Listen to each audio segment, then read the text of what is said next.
And we're live! Alright. That's a relief. I got my technical difficulties fixed. Turns out I accidentally opened 2 copies of OBS Studio. So when I tried to... basically my camera feeds were going into one window, and the other window was the one I was trying to stream from. So that didn't work. But it seems like everything's fixed and we are live. So welcome back to Challenger Tabletop for another painting stream. I'm Christopher and it is Christmas Eve, so happy holidays everybody. Hope you're healthy and happy and either spending time with family or at least enjoying your day.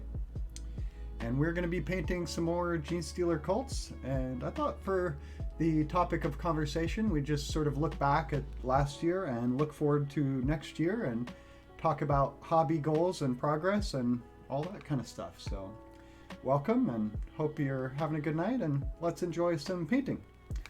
We're going to be actually batch painting 3 models. I know, getting kind of ambitious here. And these are going to be Genestealer Cults Brood Brothers Weird Vein Psychers. Same thing I've been batch painting all week. Let's take a look at the models. Here I've got 2 of them. I'm going to be working on 3, but here's 2 of the ones I'm going to be painting tonight. And the video of the other one was together with the 4th one of these guys who I already converted to a Genestealer Cults Biophagus. So let's get to painting, shall we? Guess I want to dive right into it because it's going to take a while to get these guys done, and I do work tonight overnight at 11, so hopefully I can be finished by then. And here you can see I have got them primed. Primed them black and then gave them a little spray from above to try to get their bases to grayish. And I think let's jump right in on their bases. It's a nice easy way to start. Hope you all are having a good day. My mom just stopped by with some home-cooked turkey and potatoes and cranberry sauce, and that was quite good. We were planning to have dinner together tonight, but I worked outside in the rain all day on Wednesday, and I kind of had some sniffles yesterday after that. And I had dreams last night that I had COVID again, so I was thinking, well, maybe let's not have dinner together. Let's hold off. And we did get to have a Zoom call today with some family, extended family, so that was really fun. Went almost 3 hours. So I guess my 2 to 3 hour streams were good preparation for that.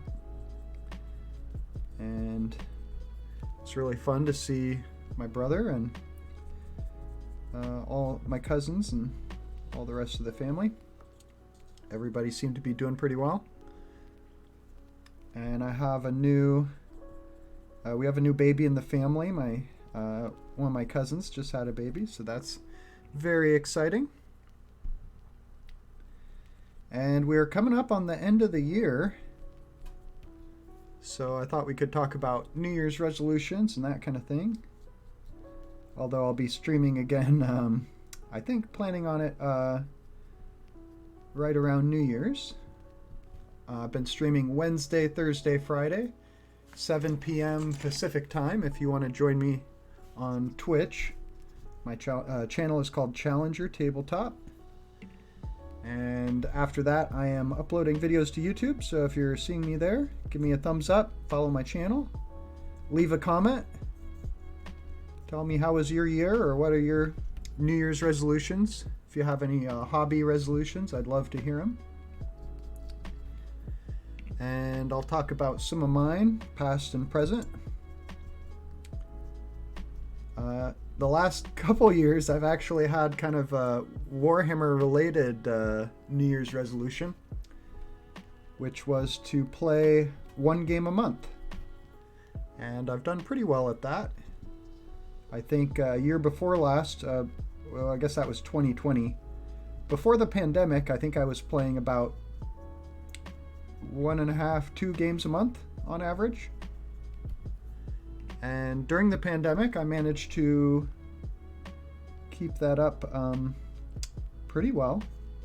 I had 1 or 2 friends who were kind of like in my COVID bubble, who we just risked getting together to play Warhammer and avoided all other social activities.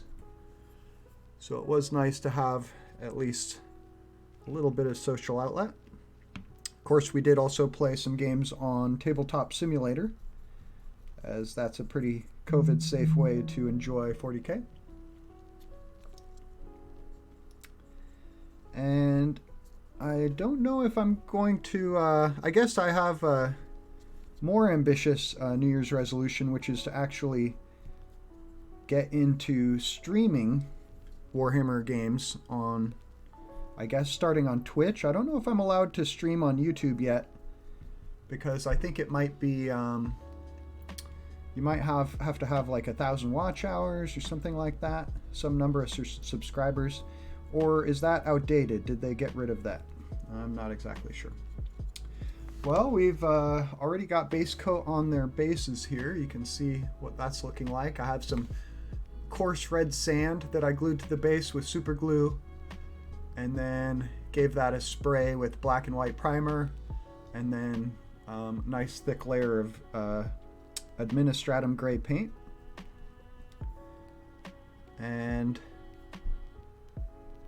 I don't usually do any kind of wash or dry brushing on the base, just because I'm happy with having it look kind of flat, as it's supposed to be sort of dusty rubble.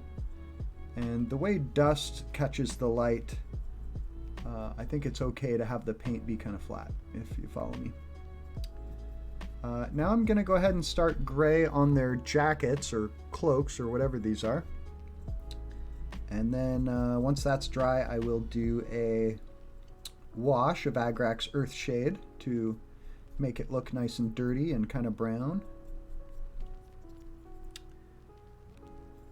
And I had a fun day today. After the Zoom call, I guess during the Zoom call, I had heard that my brother and my cousin both have a tradition of watching Lord of the Rings extended editions on Christmas Eve, I guess.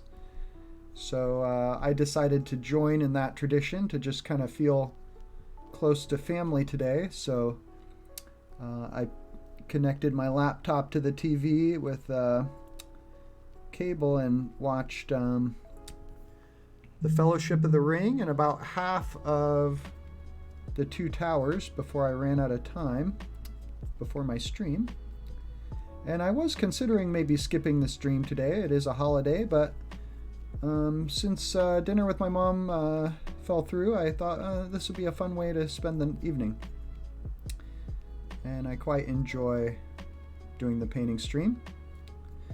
Now, I guess I don't know if you recognize, this is a Drukhari arm that I've got on this guy holding the staff. And it's got those kind of recognizable armor plates. But I'm hoping that once he's fully painted, people won't really notice. And having kind of a hard time telling if I've gotten everything that looks like jacket on this guy. He has some kind of armor plates on his back here, and I'm not sure about if this is all armor on his shoulders or if some of that is jacket. So just gonna kind of look carefully. I think the top part is an armor plate and the rest is jacket around the edge or trim. So we'll go ahead and paint it that way. And then I assume he's got some jacket up on his collar I should paint, which also has some armor plates. So we can go pretty liberal with the gray paint because we're going to come back and hit all the armor plates afterwards. But there we go. That's one coat of gray on this guy. Zoom out so it's a little easier for me to keep these guys on cam. And I have a tendency to drift to the right, so I'm just going to move the camera a little bit. And let's see. Last year's was a good hobby year. I did finally start doing this, streaming my painting on Twitch, but I have not yet accomplished my goal of starting to stream games of 40K. However, I've taken some steps. I started a Facebook group for local Warhammer 40K players who might be interested, and I got quite a few people who have joined the group. I think we're up to maybe 10 or 12 members, and I actually had my first game with someone who I met through that group, which was German. Came over and played a practice game last week of my orcs against his Bloody Rose Sisters of Battle, and that was incredibly fun. So the fact that I've already met and played a game against a new player through that is makes me really happy, and I can't wait to play more games against German. He was a fantastic sportsman and very competent general. He beat me in the game, so I'm looking for revenge in the rematch. And it was just a really great time, great day. Happy to know that guy. And can't wait to stream a game against him. He's down. He's also looking forward to streaming our next game together. So really it's just a matter of getting the streaming set up to record or to play games. And I've taken a few steps in that direction.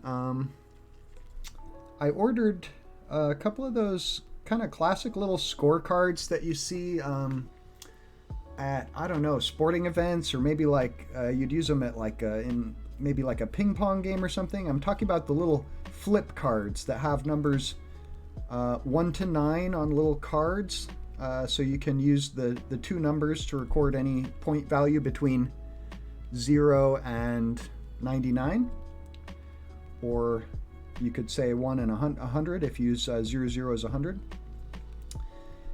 And I think that's what we're going to use to record our points, or to display our paints in the game, or points. So I know a lot of people have set up their streaming games of Warhammer so that there's a digital score readout on screen that they usually have a third person controlling while two other players play on stream. And we aren't necessarily going to have a separate host who just watches the stream. We'll have just the two players. So to actually have a scorecard on the table that's visible on camera that we can just manually update ourselves, I think is going to be the easiest way to go. And it's a little bit dated, a little bit analog, but that's fine with me. How am I doing on keeping these guys on camera? Better? Maybe I should adjust this camera so it's going a little more that way. All right. This is what? My 7th or 8th, no, probably my 9th live stream, painting live stream, I think. So that's pretty exciting. This was definitely a little scary at first to start live streaming, and I didn't realize how fun it was going to be.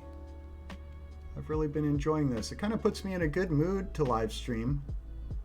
I don't know, I just feel productive, feel like I'm part of the community. It's a good feeling.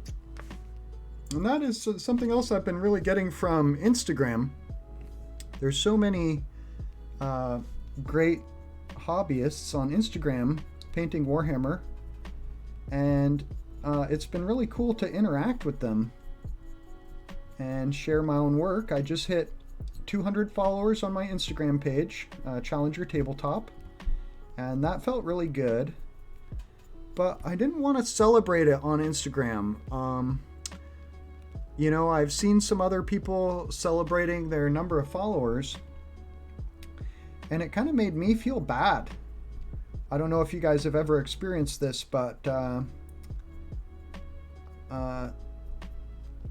seeing other people with thousands of followers and then looking at my number, you know, under 200, kind of made me feel like a nobody. It doesn't make a lot of sense, but and my channel's still very new. But sometimes social media can lead to these kind of feelings of jealousy or like you're not important because your number is not as big. And that's kind of the reason I haven't posted anything about hitting 200 followers, is that I didn't want to make anyone else feel bad. And it did make me happy. I did kind of want to celebrate it, but I decided to just keep quiet about it and just keep on with what I'm doing. Because in the end, it's just a number, and I'm really trying to just enjoy the journey and not get too hung up on how many people are following me or how many likes I get. I realize that's not really that important. More important are the connections you make and the friendships and all that kind of stuff. All right, well, I think I do want to do should I do a second coat on these gray jackets? I don't know if it needs it, but I'll try and make it real quick here. So I guess I've had a pretty successful year in terms of starting things that I've been meaning to start. Started my Challenger Tabletop Instagram account. Started my painting live streams. I started my Facebook group for my battle reports.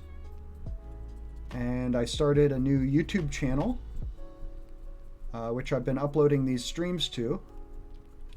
I haven't really been editing them, so I'm not sure how great they are as videos, but hopefully some people are enjoying them. I actually had some family members say they'd been watching my videos, so that's pretty cool. Made me feel good. Nice to have that support. And yeah, my cousin said that they've been inspiring him. So hey, that's really good to hear. I would like to be inspiring to people.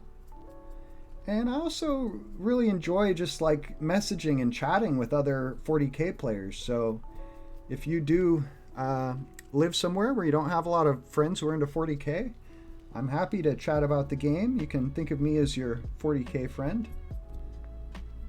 I like answering questions about the stuff I'm knowledgeable about, which, I play Drukhari, Genestealer Cults, Dark Angels, and Orcs.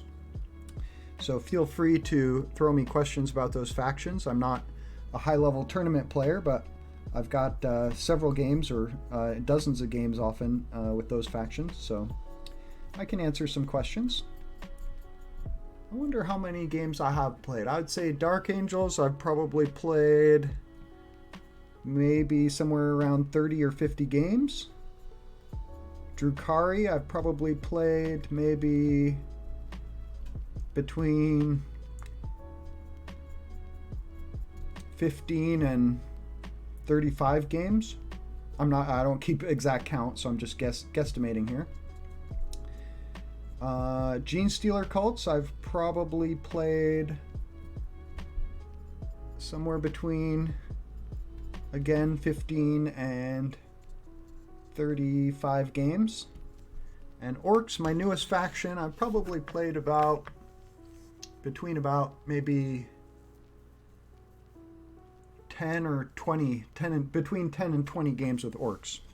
So hopefully that gives you an idea of my experience level.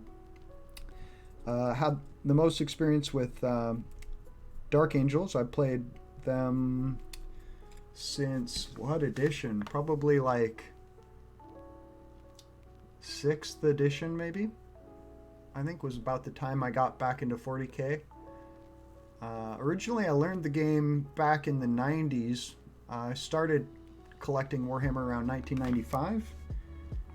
And that would have been... Well, I remember when the, I think, 3rd edition box set came out, which featured plastic Drukhari. So maybe that will help date me in the hobby.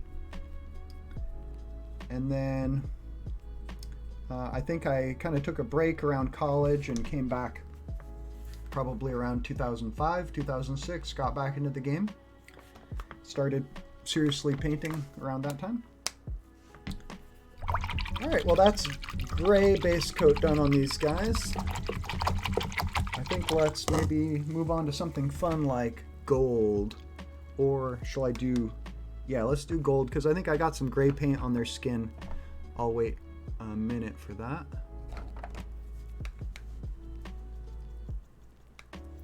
So the last couple years I had that resolution of playing one game a month, and I actually for a while was playing one game a week with my friend Mortimer, who's been in the stream a couple times. And that was really cool. Playing one game a week was awesome. But schedules changed, and we didn't both always have Fridays off anymore, so that made it a lot harder to get together and play. And since then, we've probably only played about once every 2 months almost. So I definitely miss getting to play super regularly. It's really fun. We're using Retributor Armor here, my favorite gold base paint. I highly recommend it.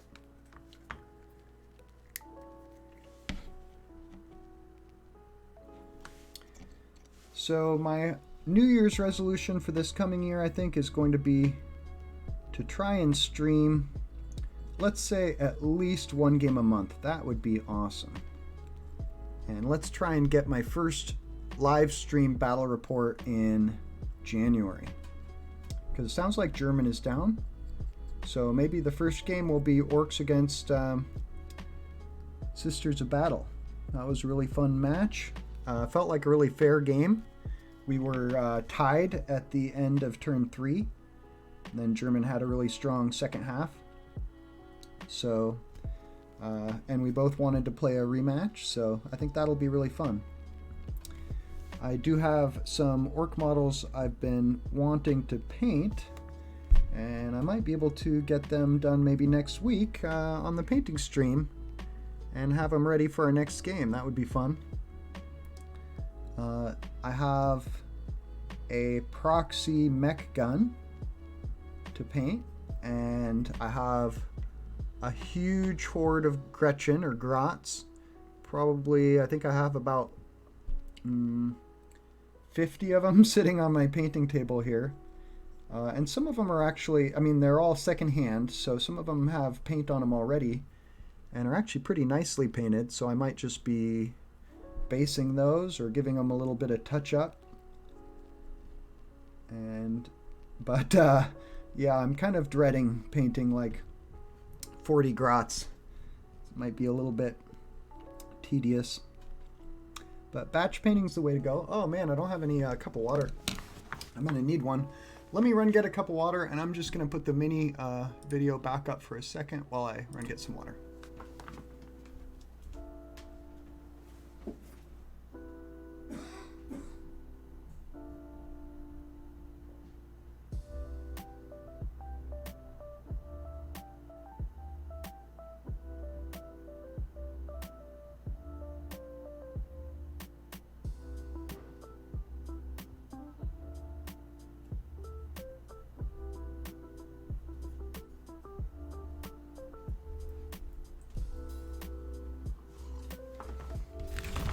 All right, I'm back. Just figuring out a spot to put my water down there. And let's get back to painting. I am thinking of doing a conversion on one of these guys, slight modification. So last stream I painted this guy, kind of a chaos psyker. I might be using as one of these weird vein psychers. But I felt like his little short handheld staff, the icon was actually too big. So I'm thinking I might change it with this icon that's a better size. Just swap them after they're painted. All right, well, wonder what else I should paint gold on these guys besides their icons. I guess I could think about that in a minute. We'll go ahead and start with just the icons. The Great Devourer. That's what they call this symbol on the top of their staff. So hobby resolutions. I guess I'm going to go ahead and make that resolution to play one game a month on stream, but hopefully I'll get a lot more. Probably going to be playing on stream on Tuesdays or Saturdays. When German was free for a game was a Saturday, so But Tuesdays are going to be my day off. Saturday I'll be working overnight, so I think I can squeeze a game in then as well. And wouldn't that be cool to be playing twice a week on stream? I think that would be awesome.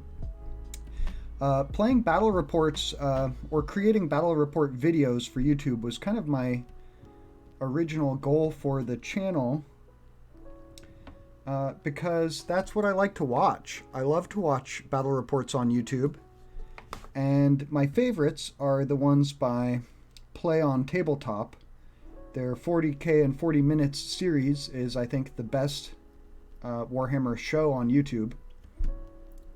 And part of what makes it so great is that it's very tightly edited. And unfortunately, editing takes a huge amount of time. It's a huge amount of work to make such an awesome video like that.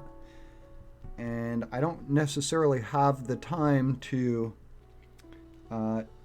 edit my videos down to the tightest possible video. I mean, like, it would be cool to do 40K in 30 minutes or something, you know, just to make nice, short, watchable videos where people still get to see an entire game.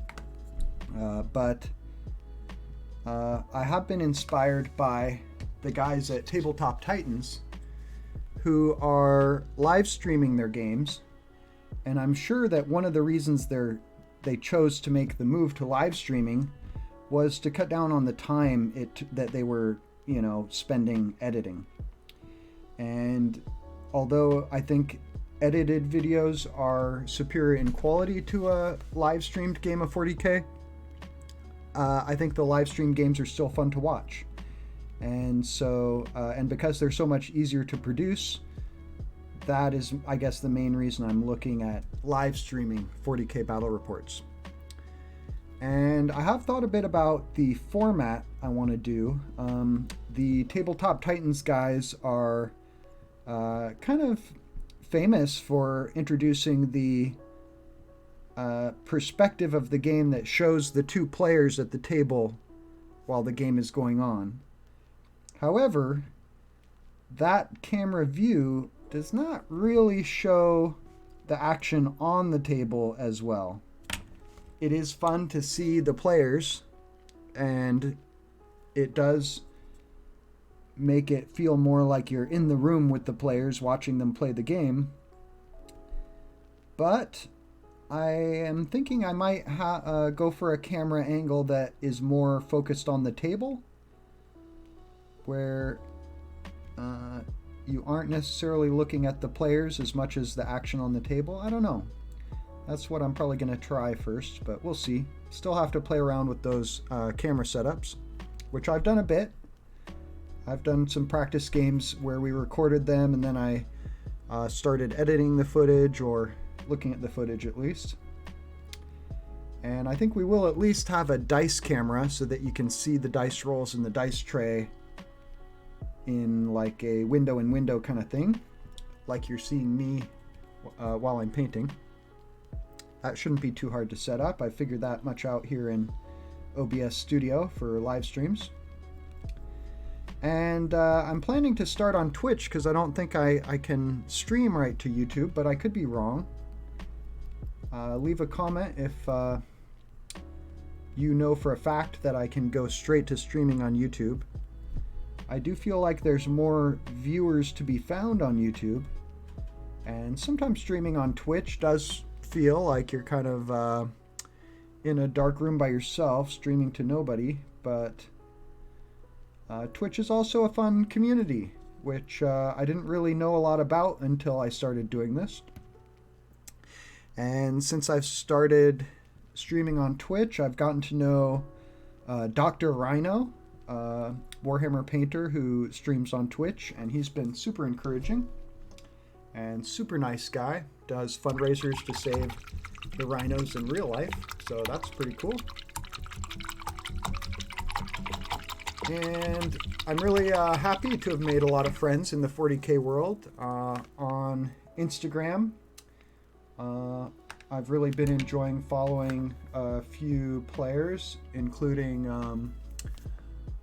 what is it, Warhammer Girl, I think that's her name, and Figuratively Painting Minis is really nice. And following a bunch of the people I watch on YouTube has been cool as well. Like the guys at Vanguard Tactics and Tabletop Tactics. Alright, well, let's see. What should I paint gold on these guys? I'm thinking probably the trim on their jackets. Let's go for it. Not much time to think, because we're on a time crunch today. After rinsing my brush, sometimes the paint gets too thinned out, so I'm trying to get that perfect balance of slightly thinned paint that's not going to obscure my details. So I'm thinking I want to paint gold on the little tabs of their jacket and on the trim of the jacket. These guys are psychers, so they're pretty important to the cult. And these are kit bashed models, meaning I took parts from several different kits and combined them. This guy's las pistol is actually super old plastic las pistol from the 90s. And the base model here for the body is a Delaque Ganger from Necromunda. And then his arms are taken from a Genestealer Cult's Neophyte. And so is his head. And as I mentioned, one of the guys has an arm from a Dark Eldar model, or Drukhari.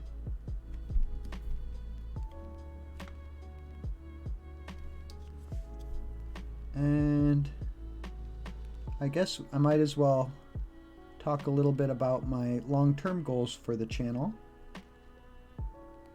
I guess first of all, I would like to make battle report videos that are entertaining, that I would watch. I don't know if I'm gonna watch my own videos all the way through, because watching yourself is kind of annoying. Trying to figure out what's going on with his belt. I'll zoom in so you guys can look with me here. He has some kind of something on his belt. Actually, if I look at the video, I can almost see it better. It's like a magnifying glass. I use my cell phone as my camera for pointing at the miniature.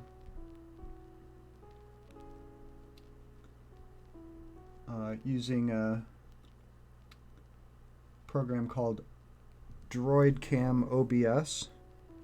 Basically turns your cell phone into a webcam. It's been working pretty well. The only annoying thing it does is sometimes when I don't use it for a while and then turn it back on, it has changed the IP address it uses to communicate with my computer. And it just takes a minute for me to go in and adjust the setting, change the number, and then it starts working again. Alright, well, I can't tell exactly what's going on with his belt buckle, but I'm just going to assume it's some kind of metal buckle and paint it gold.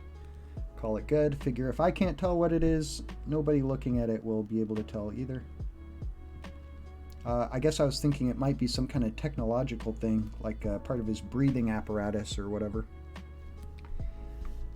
So he does have trim along the bottom of his jacket, which is going to be a little tricky to paint. But I think I can just kind of trace my brush along it. Might have to hold my breath here while I do this, because it is very delicate painting. That's working. It's okay if I get paint on his shoe, because I haven't painted that yet.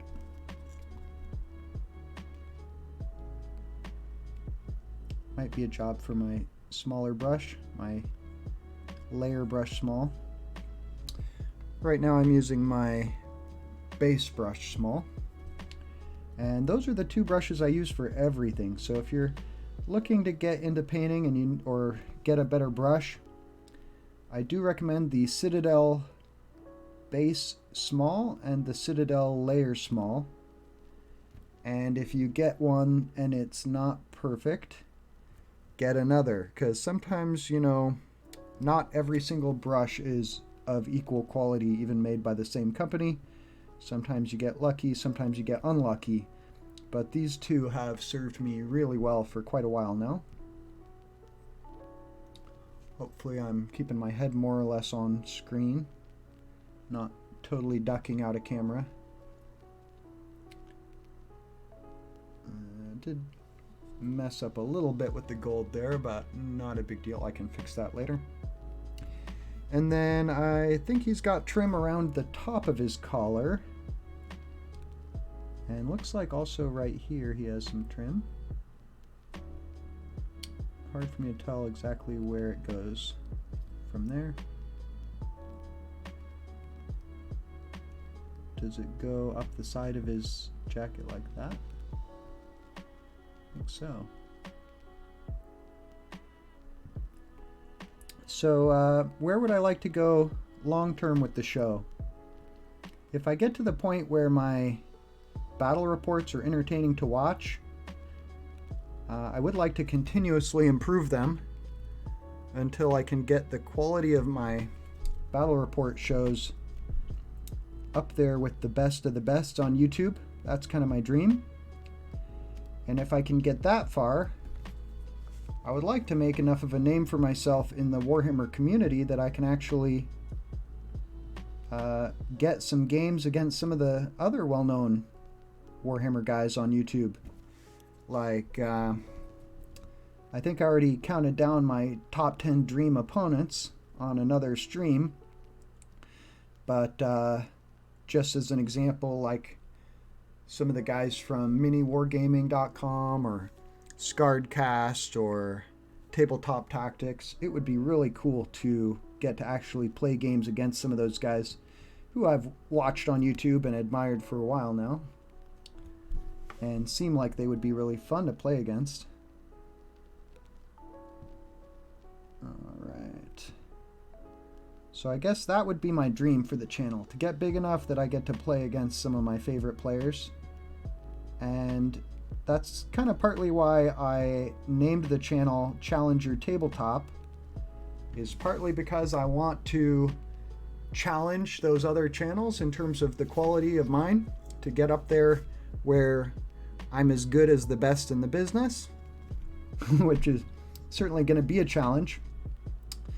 And also that I would love to be able to issue challenges to players I would like to play and have them want to play against me. So that means you could assume also that I want to be a good sport, someone who's fun to play against, someone who people want to play against, and so on. See if I can tell what this was on this guy's belt buckle. No, I should probably look at the Games Workshop paint jobs on their Necromunda Delaque gangers to see if I can tell what they painted on these guys' belt buckles. Did they just paint them as metal or gold? I'm not sure. Kind of looks like maybe like a demon face or something on there, or a skull. Yeah, I can't tell. And then I also would like to have my channel be a way that other people can get their name out there. So I would love for my own fans to issue challenges against me and come play against me, Game of Warhammer, at my home studio, or travel to go play against them. That would be really fun. And there's so many great people in this hobby. It's just a great way to make friends and meet new people, at least in my experience. Of course, you do worry a little bit putting yourself out there on the internet. You don't want to have people calling the SWAT team to your house or whatever else. I know that kind of thing has been a problem for a long time with people streaming on Twitch, and there's always going to be pranksters and trolls out there. So I just kind of pray I don't attract so much of that kind of negative attention.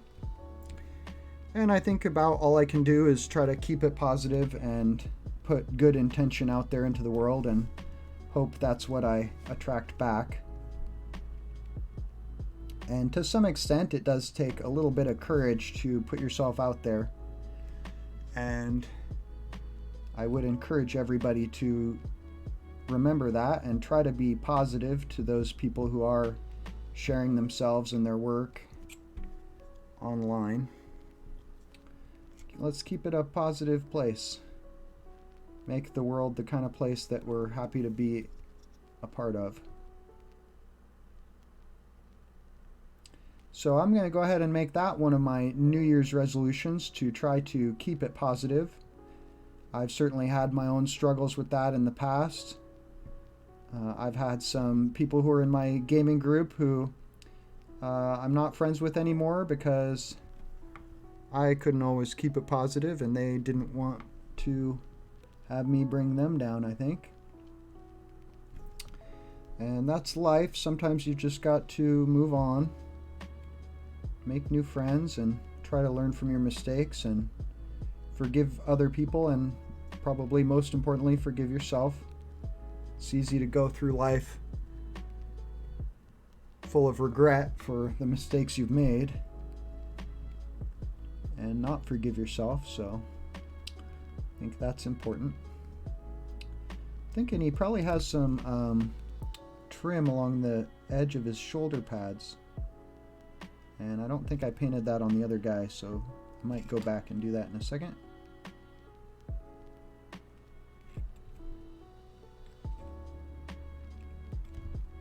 There we go. So I've been pretty regular now, 3 weeks in a row, streaming painting on Wednesday, Thursday, and Friday at 7 o'clock sharp, pretty much. Today was the first day I had to start late because of technical difficulties. That was a little bit embarrassing, but I got it figured out, and here I am.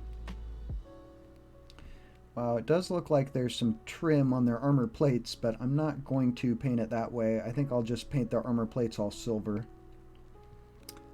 So this guy's looking pretty good. I think let's go back and paint some trim on this other guy's shoulders.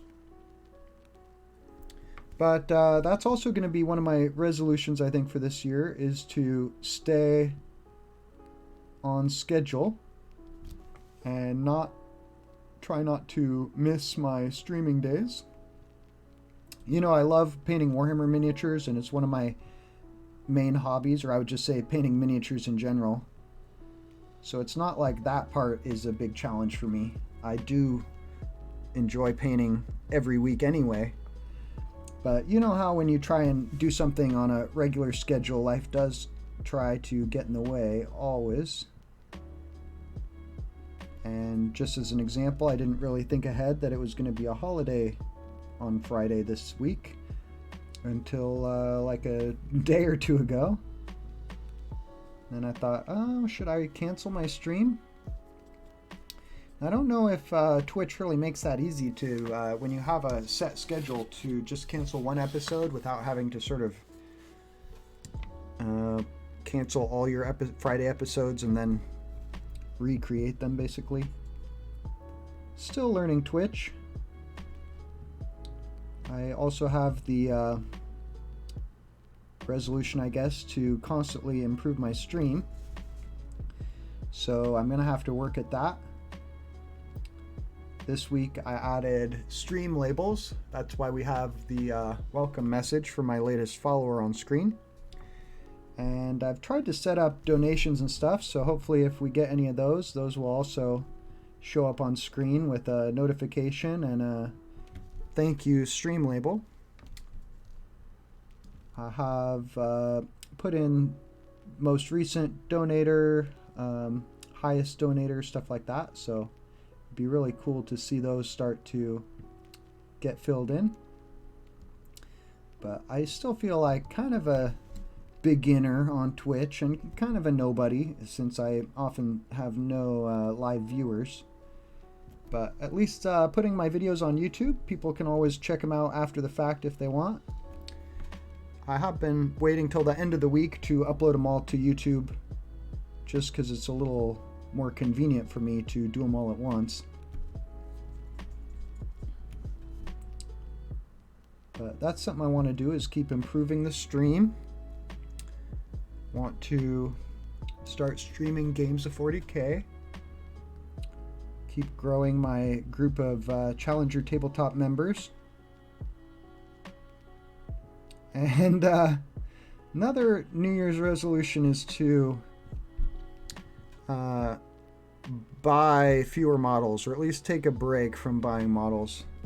I've got like a huge pile of unpainted minis on my desk now that are waiting for paint, including 2 Orc Dakajet proxies made from Star Wars X-Wings that I'm quite excited about. I've got a super heavy tank for my Dark Angels finally waiting for paint. It's a Falchion, if you know what that is. Very cool model I've been wanting for a long time as kind of an answer to Chaos Knights on the tabletop. And now I've got one. It's primed and ready for paint. I had to repair it a little bit because it was secondhand and not very well assembled. But I'm quite happy with how it's looking now. It's a pretty heavy resin model, actually. So that's going to be fun to paint and fun to play on the table. But I have a credit card debt, which really paying that off should be my #1 spending priority. And I should wait till that's gone, really, before I start continue any more hobby spending or optional recreational spending. And that was the reason I picked up a second job, was to try to get that paid off. And part of the problem is my condo, monthly cost of my condo really went up, because right after I got it, they had an assessment to replace the siding, which was a little bit dated and I guess needed some repairs on a few of the buildings.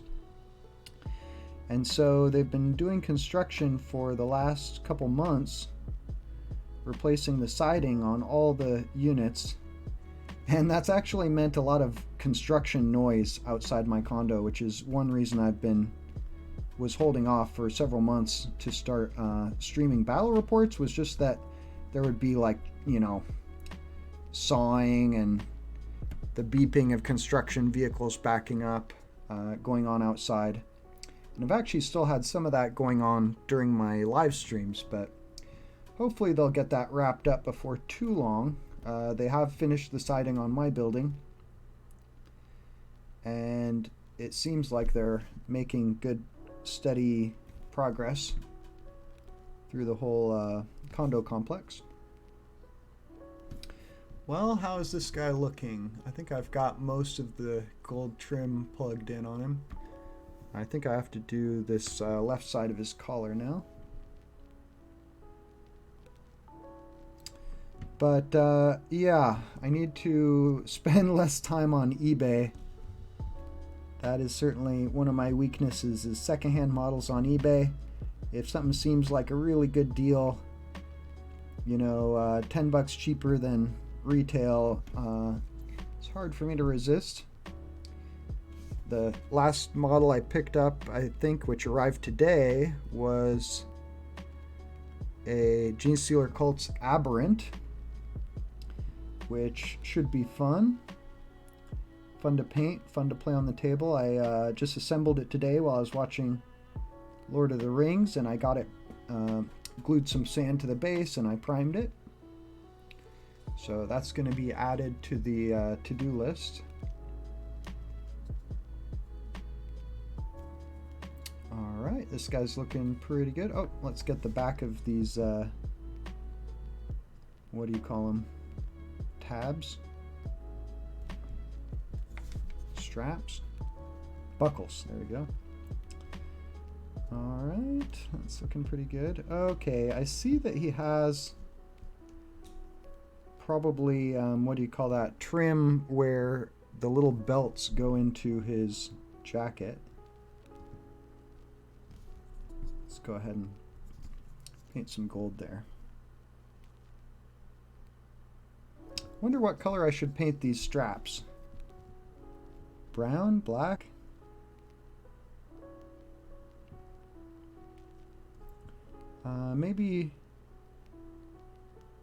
Maybe brown, so they look like leather belts.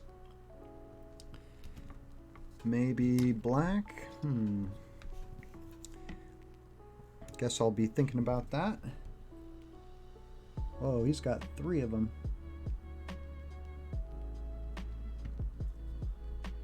Yep.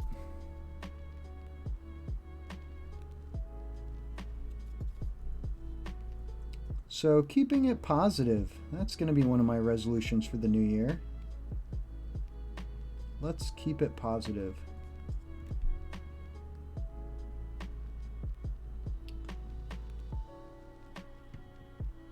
All right, there we go. I don't think I want his gun to be gold.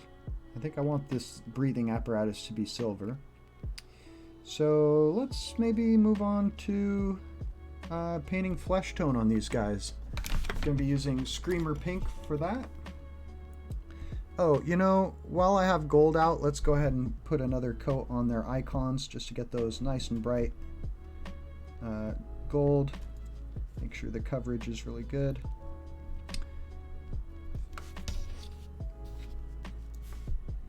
I think I already got 2 coats on this one. What about this guy?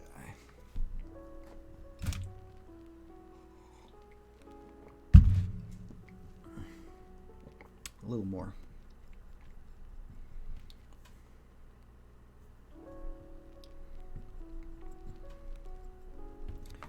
There we go.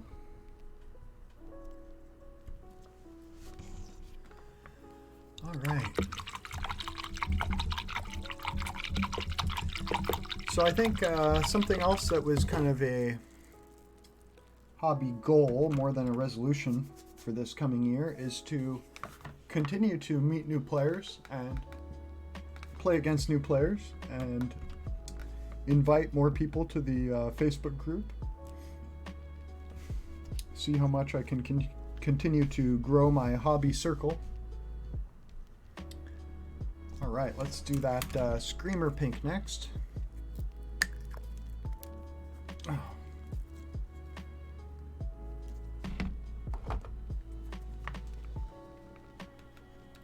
I also want to get some games with Mortimer and my friend Mark, who are 2 of my regular opponents. Both of them, I think, are excited to play games on stream, so that'll be cool.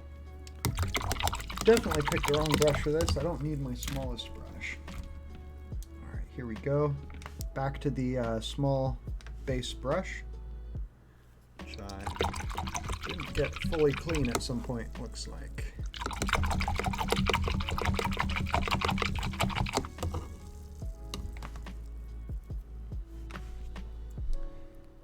So I wonder, what are some other things I should be doing to grow my Instagram, my Twitch, and my YouTube channels? I think one thing I would like to start doing a bit more is posting stories to Instagram. Most of the ones I've posted so far for Challenger Tabletop are just like pictures of miniatures I've painted and videos of spinning models or stuff that's on my to-do list to paint. But some of the ones that I really like to watch are like the videos that people make of themselves talking to the camera about their day or about the hobby. And what I like about those is you kind of feel like, you know, you're face to face with a friend and they're filling you in on their day or the hobby, and it feels like you kind of have a little bit of a connection to that person compared to just looking at pictures of the models. And so that's something I think I'd like to start doing more. I think if I want people to feel like I'm their friend in the hobby, it would help to get my face out there and have them actually hear my voice and to kind of start conversations that way. I have actually had a few people start reacting to my stories on Instagram, so that's cool. Does make it feel more like you're part of a community and people are watching and you're not just putting messages in a bottle that you release into the ocean and never see again. So here we have an example of an area that is hard to reach with the paintbrush. I'm talking about the back of this guy's hand next to his jacket. And my philosophy on areas like this is if you can't reach it with your brush, probably nobody is going to see it either. So don't worry too much about painting it. It's not going to show up on the table when you're playing a game of Warhammer. So he's got a wrist here that's exposed, but I'm going to paint that as like white kitteness armor. Alright, what's your opinion? Is it kitten or chitin? Or chitin? How do you say that? Chitin? Boy, I'm really not sure. Chitin? I feel like if you say chitin, people know what you're talking about, but it also sounds like you're saying it wrong. This paint needs to be a little more watered down.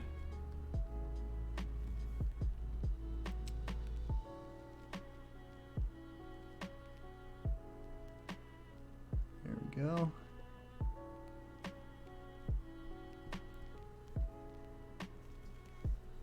So I think I'll try to do more stories.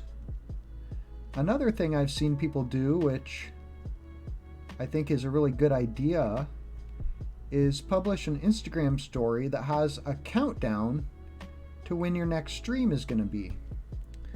So I could easily do something like that 24 hours before my stream starts. I think that's about how long stories stay on Instagram. And that might help people actually discover my stream and show up for it. Also, I've usually been posting on Dr. Rhino's Discord group. He has a channel for people to post when they're going live on Twitch, which is, I think, really nice. I mean, I'm kind of amazed how Dr. Rhino really isn't jealous of the spotlight and is willing to signal boost other people and their channels. And he was actually the first one who dropped into my channel with a raid with about 40 other people, so that was kind of amazing. I think that was only my second or third stream when he did that. So really appreciate the way he's done that, and I think that's something else I could learn from. You know, I think a lot of the people, also like my friend Dark Elf Aaron, is someone who signal boosts a lot of other painters, and I think that's part of the reason that she is super popular on Instagram, is that she helps other people, and that creates a lot of goodwill and makes other people want to help her too. And I do see her painting, her miniatures getting reposted a lot by other people in their stories. So that's a lesson I should learn, and a resolution I can make is to maybe try every week to repost somebody else and share the love. There's that saying of, when you finally make it to the top, remember to turn around and help the next person up behind you. So I should learn that lesson and remember to do that myself, just like other people have helped me. Dark Elf Aaron and Turbidius on Instagram had me on their hobby meet and greet show, and that was kind of where I felt like for the first time I was a member of the community, and I was super appreciative of that, and I'm sure I got a few followers on Instagram from that, and I do certainly appreciate it. And both of them are very good about that. Turbidius really reposts people non-stop, and I get exposed to a lot of beautiful painted miniatures by watching his stories on Instagram. So there you go. Go ahead and follow Turbidius and Dark Elf Aaron on Instagram and Dr. Rhino. All three of those are awesome channels, great people who are really fun to follow and really nice. And if you want me to give you a shout out, send me a message or share some of your work with me. If you want me to follow your channel, reach out, because that's part of my plan, is to meet new people, make new friends in the hobby, grow my community. And especially if you're in the Portland area, I am in Portland, Oregon. I'm in a suburb of Portland called Tualatin. And so if you are in the area and you want to get together, play some Warhammer 40K, that's what this channel is all about. So send me a message. I'll invite you to our Facebook group and we can take it from there. I actually got a message this week, a text message, from my roommate's girlfriend's boyfriend, I think. He came by with her a couple weeks ago and saw my Warhammer collection, and I was talking to him about it, and he said he really wants to learn to play Warhammer. So I said, oh, well, that's awesome. I'm always looking for new people to play against, and I have multiple factions, so I could just invite you over and you could borrow one of my armies and I'll teach you the game. So this week he texted me about that and just basically said, touched base and said, hey, he still wants to learn to play Warhammer. And I said, awesome. Let me invite you to the Facebook group. And he's like, oh, I'm not on Facebook. But we'll make it work. We'll figure it out.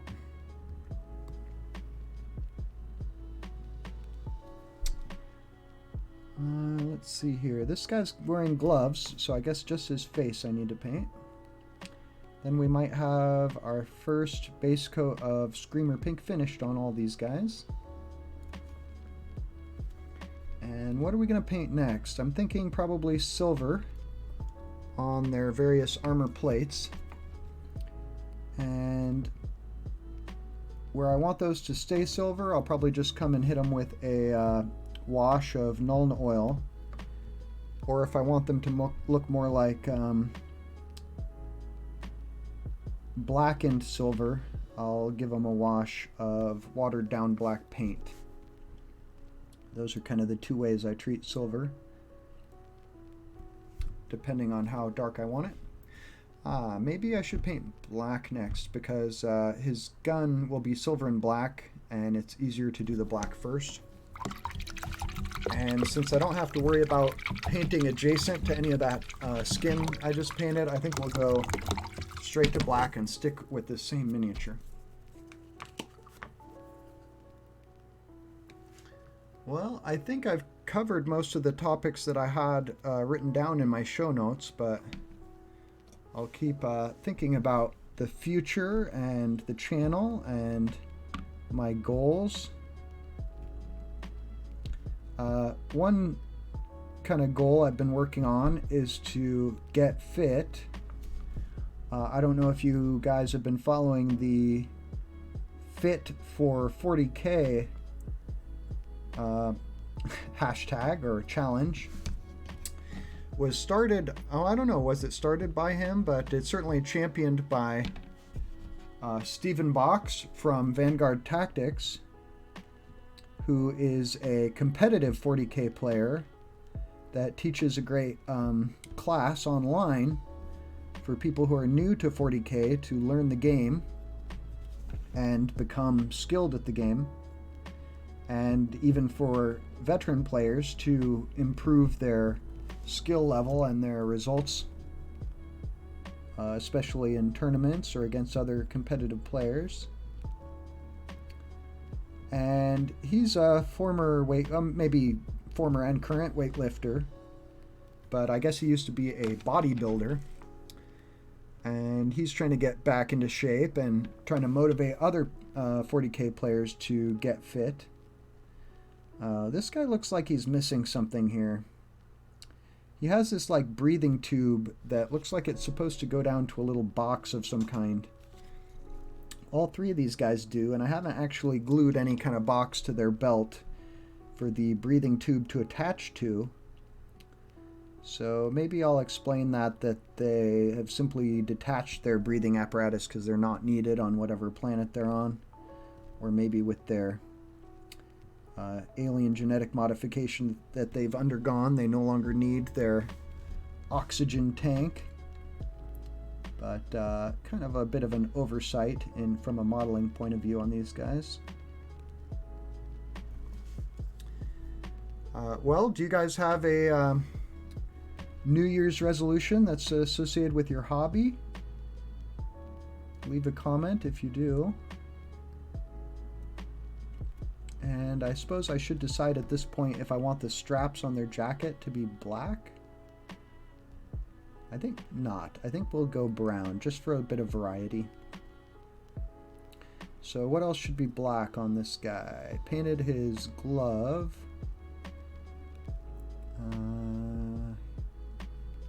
Oh, he's got some skin showing here at his elbow, I think, which I failed to paint. So we'll come back and do that. Let's go ahead and hit his other glove over here.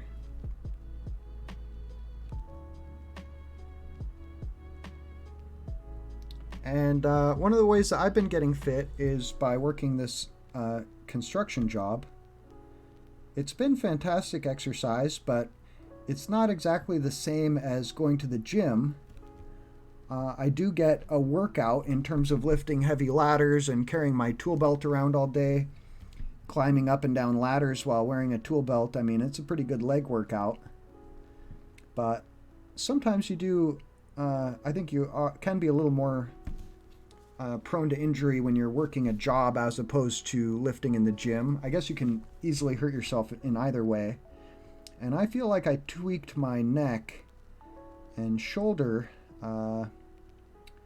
yesterday carrying a heavy ladder back to the truck. I was really feeling that last night, and when I woke up today, I went to bed feeling like I had almost like a cold or something after working outside for 8 hours in the rain on Wednesday. And I had dreams all night that I had COVID. So that was not fun. And had me kind of wake up in almost like a little bit of a panic. And right now in Oregon, you cannot find a at-home COVID test anywhere. I assume because everyone was going to see their family and they all wanted to know that it was going to be safe, so they've all been bought up. I think we'll do that elbow pad silver and then come back and hit it with a black wash after. So anything else I want to do black? Oh, his boots, I think. Probably getting off camera there, sorry. That's one thing I've been getting a little better at, is keeping my miniature on camera, but it's going to be another resolution to get better at that. Kind of goes along with continuously improving the quality of the stream. Well, you can't really see this guy's boots. I guess you can see this one in the back. Right there. So is next week going to be Orc Week? I'm thinking it might be. I could paint my 2 DACA jets and that mech gun proxy. I guess they're all 3 of those are going to be proxies. And then maybe the next week do Gretchen and Gratz 3 days in a row. See how many of these 50 I can power through. Maybe I could get 10 done in a stream and do that 3 times, and then I'd have 30 of them painted. That would be pretty cool. That'd be a good head start. Oh, I know what I should paint black on these guys is the ring around their base. Let me do that on this one that is just about finished with black. I think I have another pot of black paint. I did pick one up at the store, and I'm pretty sure it's not this one that's already empty or running empty. There we go. That's looking good. Trying to get the paint pretty thick for this because there's basically no details on the rim of his base to obscure. Oh yeah, I did also get an order in from Versatile Terrain of nameplates for a bunch of my characters. So that's fun. The Genestealer Cult's characters who I've painted on stream so far now pretty much all have a nameplate ready to go on them. So that'll be cool. Alright, I'm going to paint this guy's gun and holster black here.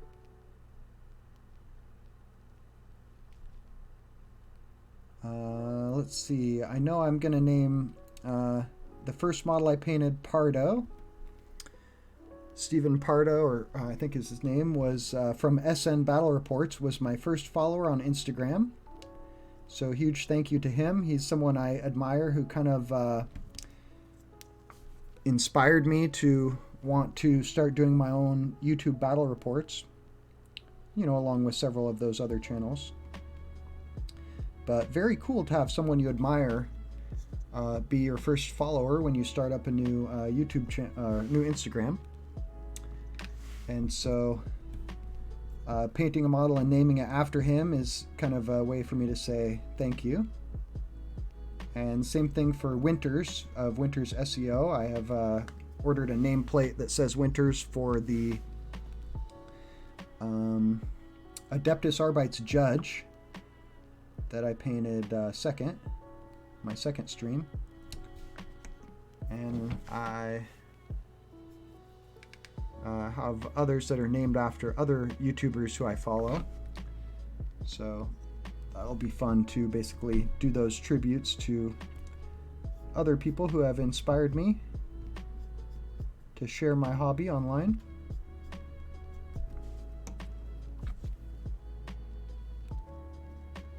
That would be pretty cool if someone someday looks up to me the way I've looked up to those guys, and to be able to meet and play a Warhammer game against someone who is a fan would be really cool. Alright. Now this guy here, he's also got a holster, so let's go ahead and start with that. Oh, and the breath mask. I forgot to paint it on this guy. Let's knock that out really quick.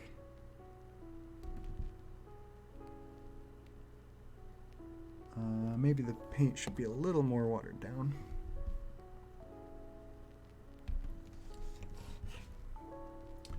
I think my light could go a little brighter, which would help me.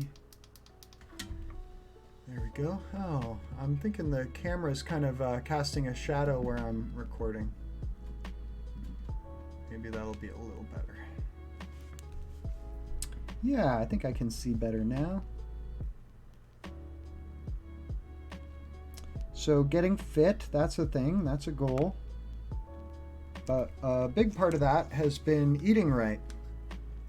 During the first part of COVID lockdown, I was actually dealing with some depression, but I also was having a problem with overeating, especially kind of like binging on ice cream. I've always loved ice cream, and it was easy for me to buy like you know, tub of ice cream and eat the whole thing without really wanting to the point where, you know, I was like painfully full, and like just trying to fall asleep was kind of uncomfortable. And I found that behavior like hard to stop. Like I was almost addicted to the sugar. And I was able to deal with that eventually. I talked to someone who had problems with binge eating disorder. And when I told them about it, they asked me this series of questions like, you know, how often do you do this? You know, do you exercise afterwards? Do you want to stop? You know, questions like that. And then they were like, yeah, you probably have binge eating disorder. So it's like, whoa, that's a wake-up call. And that helped me take it a little more seriously. And I guess that was all it took for me to make some changes. But it did take a while. Even after that, I still found myself buying ice cream a few times.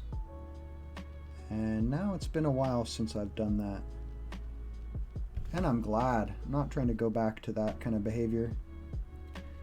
And my brother once asked his doctor, if you had to choose one or the other, is it better to exercise a bunch to stay fit or to eat right? And his doctor said, no contest. Definitely eating right is better than exercising a bunch. So I thought that was interesting. Opinion from a medical professional. And then for depression, I know a lot of 40K players, I think, deal with depression. And it can be hard to give advice to people who are having those kind of issues. I'm not a psychologist or psychiatrist or medical professional, so I'm not in a place to give medical advice. But the single thing that helped me deal with my own depression the most was a technique that I learned from a YouTube channel. And I guess, I got to a point where I could tell I was feeling very depressed. And that motivated me to start researching mental health and depression on YouTube. I didn't have the guts to, or probably the money, to find a therapist. And I had a parent who was a therapist growing up, and I felt kind of resistant to the idea of going to a therapist, which is kind of ridiculous. I mean, now I can acknowledge that, it's probably healthy for most people to see a therapist, and it's nothing to be ashamed of, and it's nothing to be embarrassed about, because it's a way to kind of deal with and process some of the issues that really cause quite a bit of suffering in your life. But not wanting to do that, I watched a lot of self-help and watched a lot of videos about mental health and personality disorders. Felt like maybe I did personally have a personality disorder that was undiagnosed. And I was able to start to develop a little more awareness of my own kind of toxic behaviors and issues. And one thing I learned is that one of my problems was probably not really being able to regulate my own emotions. And I would kind of get into negative thought spirals where I would be kind of obsessing on these thoughts that were making me depressed about, being lonely or rejected or that kind of thing. And so when I heard the term, emotional dysregulation, I started looking into how do people kind of regulate their emotions and what are some techniques for that. And I discovered a YouTuber whose channel is called Vacate Fear. And he basically gives people advice on how to deal with anxiety and negative thoughts and that kind of thing. And he had a technique that I was able to use that really helped me kind of escape from these negative thoughts which had been plaguing me. And it was from an episode he did called How to Slow Down, and I've recommended it to several people. I don't know if any of them have actually watched it. But How to Slow Down episode, he shared a technique which, I guess you could say his basic philosophy is that obsessing over negative thoughts is not helpful, and it's sort of the source of where a lot of this pain comes from. And so in this episode, How to Slow Down, he shared a technique for kind of breaking free of some negative thoughts that you can't escape from. And let's see, I think we're going to move on to silver now. I'm going to paint this on parts of that guy's pistol and the armor plates on their back and their staffs, I think. Although, I see that this guy has what looks like kind of a grip on his staff. And I'm wondering if maybe I should paint that a different color to make it look more like a cloth grip or something.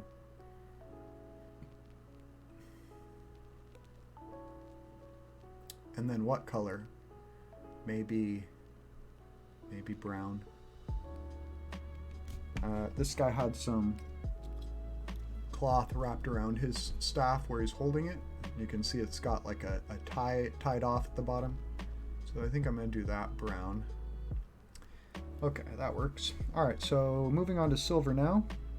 So anyway, this technique he had from Vacate Fear channel, How to Slow Down episode, was when you are feeling trapped by your thoughts and you can't get out of, can't escape a certain negative thought that is bringing you down, and you know it's not helpful, but you just are obsessing over it, and you know you want to break free from it.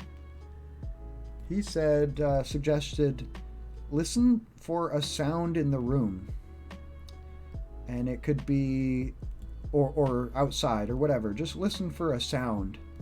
So it could be like the sound of your air conditioner, the sound of the fan on your computer, the sound of traffic outside, or the sound of wind blowing outside, or the sound of the TV in the other room, or the sound of your neighbor's conversation. Whatever it is, it doesn't really matter what the sound is, but just focus on a sound. And what that does is it gets your brain off of whatever that thought is long enough for you to recognize or remember that the thought is not helpful. And whatever your anxious obsession is, focusing on it is not helping you. And in fact, it's what's hurting. And once you focus on a sound, it can help to create a little bit of space between you and the thoughts you are obsessing about, that will allow you room to remember that the thoughts are not helpful, and that the best thing you can do for yourself is to let those thoughts go. And it doesn't mean you need to forget whatever it is. It doesn't mean that the thought isn't ever going to come back, but simply to recognize that it's okay to let it go for now. And if the thought comes back in a few minutes, that's okay. You can acknowledge it and then remember to let it go. And that technique helped me immensely. I would, get quite depressed by kind of obsessing over these negative thoughts, and having a technique to dismiss them really made a huge difference. So that I found very helpful, and if you are also having those kind of problems, I definitely recommend watching that video, How to Slow Down. His videos are long, they're like an hour, but he puts all the useful tips right at the beginning, so you only really need to watch about 10 minutes to get the explanation of the technique. And he has a lot of videos on different techniques, and just seems like a really cool, supportive guy, and watching that video helped me a lot. And since learning that technique, I would say that I haven't really been suffering from depression in the same way. I certainly still have down days, or I'm often lonely, haven't had a serious relationship in a long time, but at least now I'm not sinking into these kind of dark spirals of thinking. And that's worth a huge amount to me and makes a big difference in my quality of life.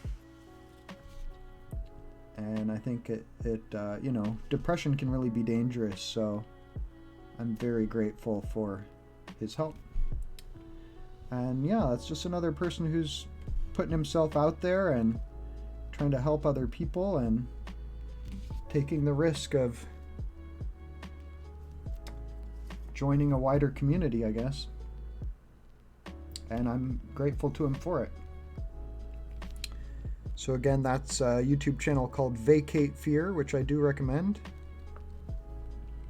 And so that's one area where I feel like I've really made some big progress since 2020. That was probably spring of 2020 I watched that video. Doing some little silver trim on this guy's glove, and then it looks like he has an armor plate on the back of his hand here, so we'll do that silver. What about the other hand? Yep, there too.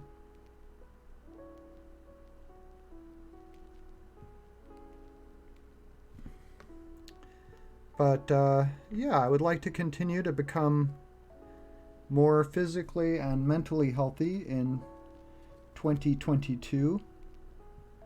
And I'm certainly inspired and encouraged by Stephen Box and the other people participating in Fit for 40K. The hashtag, if you want to follow it, is FITFOR40K. Fit for 40K. And I've seen some other people posting on Instagram, hitting the gym, recording a few seconds of themselves pumping some weights or whatever, just to show they're putting in their time, making an effort, trying to be healthy, trying to get strong. Nothing wrong with that. I think we're going to do some silver on these guys, just the upper part of their breath mask. We'll leave the tube black. There we go. What else do I want to paint silver on this guy? Anything? Oh, the plates on the back of his jacket. That's right.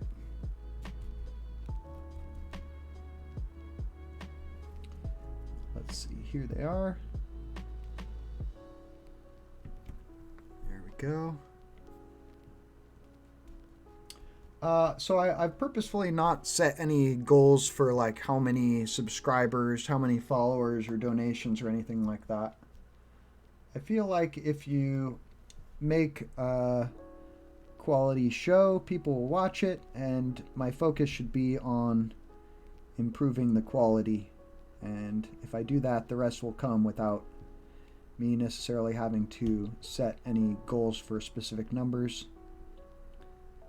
And I don't want to feel disappointed in myself if I have 500 followers as opposed to 1,000 this time next year. Or even if I have the same 200 I have right now. Thank you to the people who have followed me on Instagram or on YouTube, and the people who have a few people who have joined my Twitch streams. Pyro and Angerous Angel, and huge thank you to my friend Mortimer, who's joined me for I think about maybe 3 or 4 of my live streams. Really appreciate your support, buddy.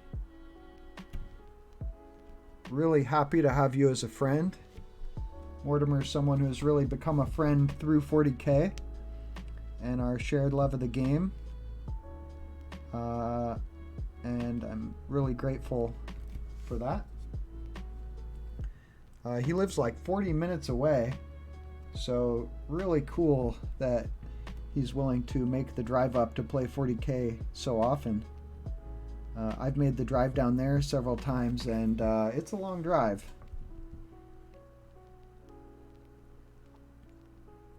There we go. Let's see. Got to do the front of this shoulder plate, and it looks a little tricky.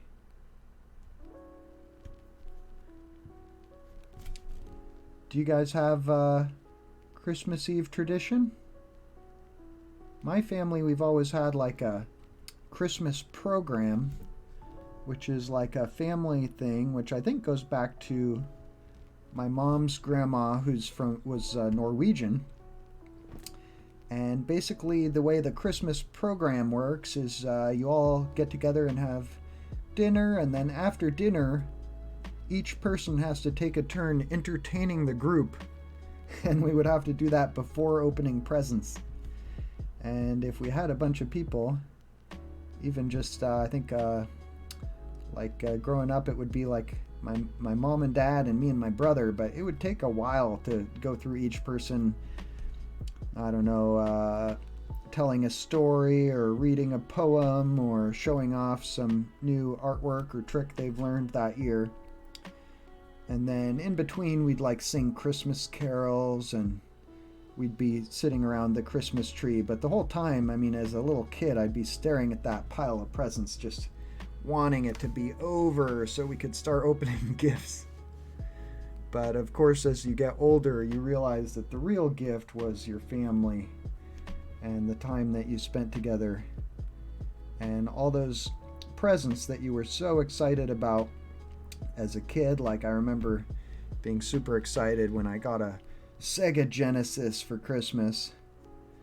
They don't mean as much to you when you're looking back years later as the time that you got to spend with family and the privilege of having a family,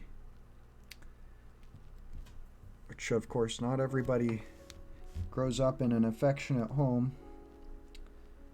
And even those of us who do sometimes come out of it with a few neuroses, which is kind of normal.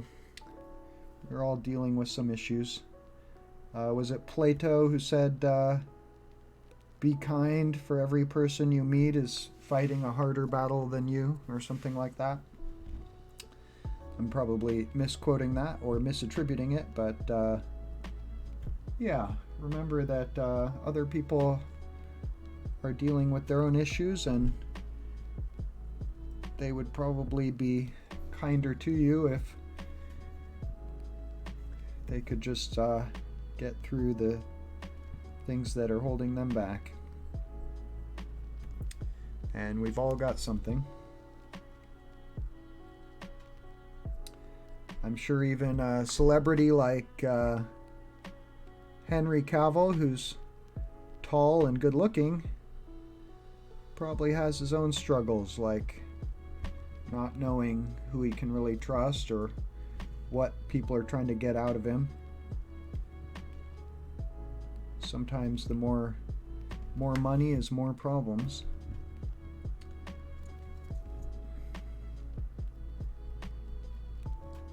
I'm certainly grateful for the few close friends I do have, but I look forward to making many more. Gonna try to make some new friends this year. I'm really happy to have met German, the player I played against the other day. Looking forward to many more games of Warhammer against him. And for all the people who have reached out on Facebook, been getting a lot of encouragement from a guy named DeAndre on there, who I think he said he's got a 1,000-point army of 40k he could play. So hopefully we'll have him on the channel before too long.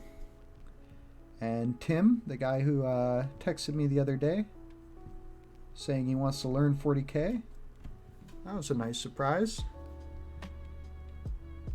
Another potential friend.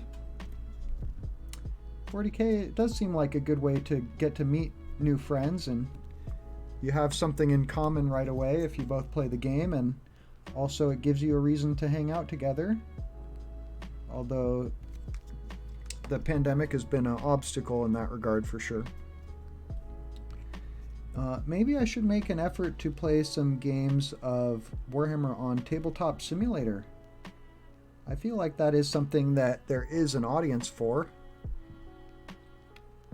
Probably almost as much as for actual games of 40k live streamed on the tabletop. Although that's what I'm most excited about as far as content goes. I'm wondering about this guy's armor plates here. I think we're going to go silver on his armor. And then we'll come back and hit it with a watered down black paint to make it look kind of like black armor or silver armor that's painted black, but the black paint is starting to wear off and show through. revealing the silver underneath. That's kind of the look I'm going for. How are we doing on time? Already 8:45, so still got time. Still got a couple hours before I have to go to work. I think we'll finish these guys. I am kind of having to do sort of like speed paints on stream. I'd probably be a little more careful and a little more creative and a little more controlled, and maybe even a little more restrained in my washes if I was not trying to get these guys done quickly on stream. But I am happy enough with my results. I'm not really embarrassed by how these models look, but I do see better painted models every day on Instagram, so I know that I'm not being a perfect painter here. I was probably too zoomed in on this guy. You're not probably seeing everything I'm painting. There we go. It'd be fun to get some suggestions of things people would like to see on stream, or if you have ideas of ways that I could improve my stream. I do want to improve the look of my stream labels. You guys have been looking at Welcome the Lonely Havoc for about 4 episodes now, I think. It'd be nice to get some new followers so that we can see some different names there. I've also thought about showing maybe the 10 most recent or something, so that if you do join, you'll be able to see your name on screen for a while before it gets bumped. Like Lonely Havoc has gotten to, although I don't think I've seen him back since he followed, so oh well. Hopefully he'll come back. I do think streaming is more fun when you get to interact with somebody. It was really great having Angress Angel in the stream the other day to chat. He's a Blood Angel player. Space Marines. And let's see if I can remember what the other faction he said he plays. Not sure.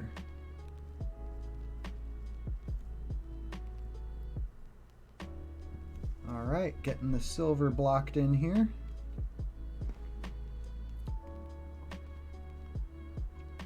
Where else does he have armor plates? Ah, on his butt. Probably need to water down this silver a little bit. Metallic paints can end up being a little thick when you end up applying them to the model. That's better. Remember to thin your paints. You don't want to obscure all the details on your model with a big thick coat of paint like so many beginner painters do. Forgot to hit the back of his buckles there. We can come back to that. Oh, maybe I'll use silver on the buttons on his holster here. There's that, and the trigger on his gun, and maybe the butt of the handle.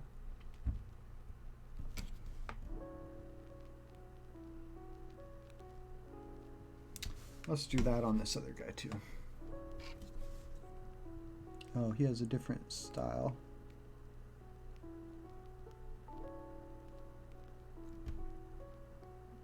Got a little out of control with the silver, but nothing too terrible.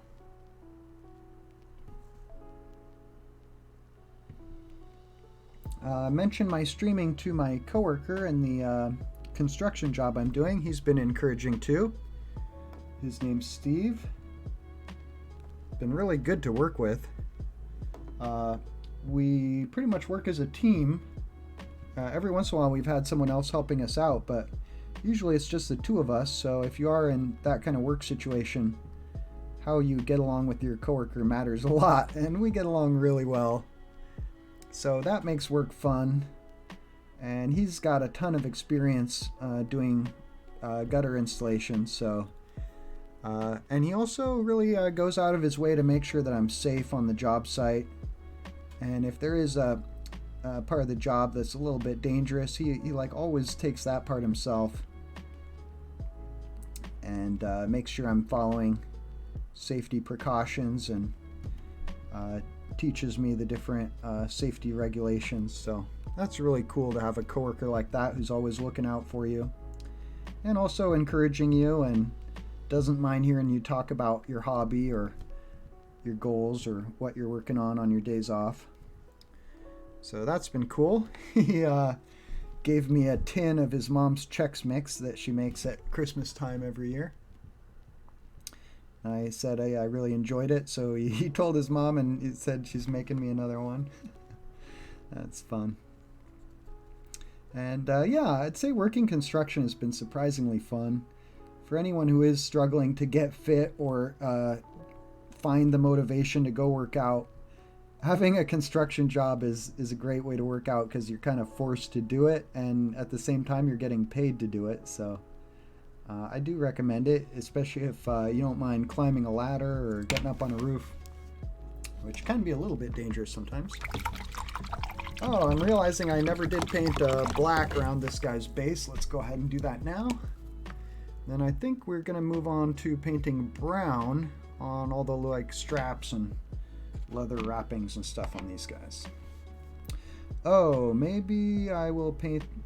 Is it this guy who has an elbow? No, someone else I forgot to paint his elbow purple. I'll do that real quick too, before I forget. I'm trying to decide if I want to bring my Lord of the Rings DVDs to my overnight shift at the hotel tonight. I made it about halfway through the Two Towers, and my brother and my cousin's family are both watching the whole like Lord of the Rings marathon today, so it'd be kind of fun to watch those movies all the way through again, which has been a while since I've done it, just to kind of feel like I'm participating in the tradition. And maybe that will be my new tradition too. It was fun having the movies playing on the TV, even though I was not watching the whole time. I'd be kind of in and out of the living room, but fun entertainment to have those going kind of nonstop all day after our Zoom call. Okay, this was the guy who's got one sleeve rolled up past his elbow, just like I like to do.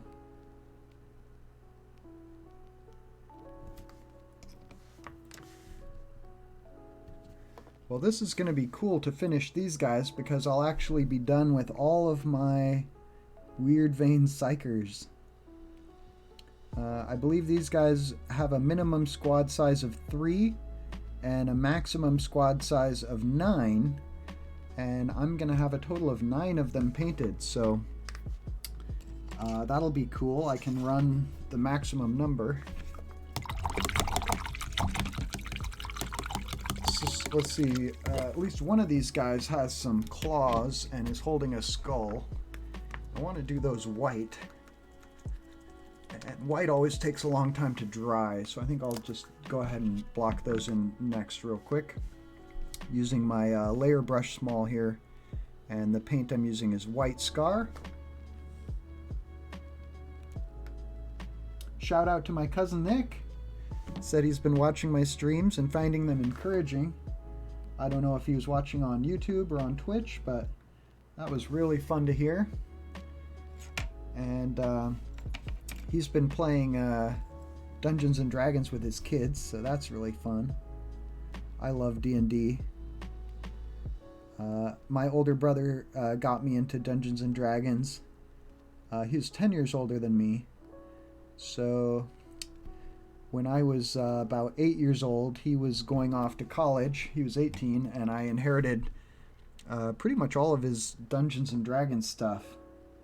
And I played with some friends of mine in middle school. We would play in like the school library, and that was fun. And I played D&D pretty much ever since.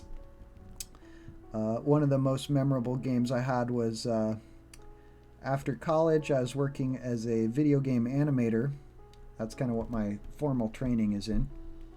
3D animation and design and Photoshop and art. I was a double major in like digital art and fine art, and I grew up doing a lot of fine art as well. And when I was working at a video game studio, my boss, Alex, who had been one of my classmates in college, but he had joined the company before me and was promoted by the time I started working there. So he was actually had become like my boss. He played in my D&D game, and so did a bunch of the other people at the company. And that was really fun. We'd play in like the conference room. We also played in a conference room in high school. One of my friends who I played with, he went to a different high school than me, but his dad had like an office job at a building that had a big conference room with a long wooden conference table, and somehow we got access to use that as our gaming room for D&D. I assume we had, probably with the assumption that we wouldn't mess up the room in any way. But that was really fun. We'd play late night games in his dad's office for many years. That was right around the time that 3rd edition came out. 3rd edition D&D. I still remember when we were just hearing rumors about how 3rd edition was going to get rid of THAC0 and make armor saves more logical, or armor values. And that was really cool to see that get a big improvement in rules. 3rd edition was really a great edition. Then of course we got 3.5 and Pathfinder. And I was a pretty big fan of 4th edition too. I know a lot of people didn't like it or felt like it was too much like World of Warcraft. And I could see what they meant about the sort of MMO influence in the game. But I liked it. It did have the problem of way too many books. It seemed like they were almost just churning out books for 4th edition to make money.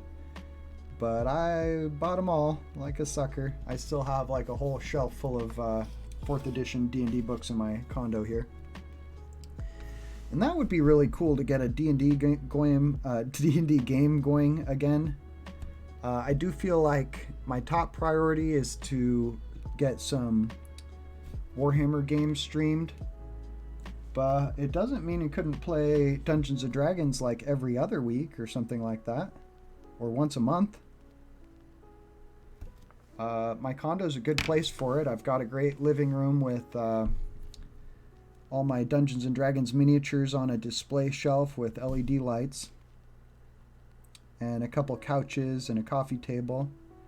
Hosted D&D games here in the past have been pretty successful. So it'd be really fun to find another group for D&D.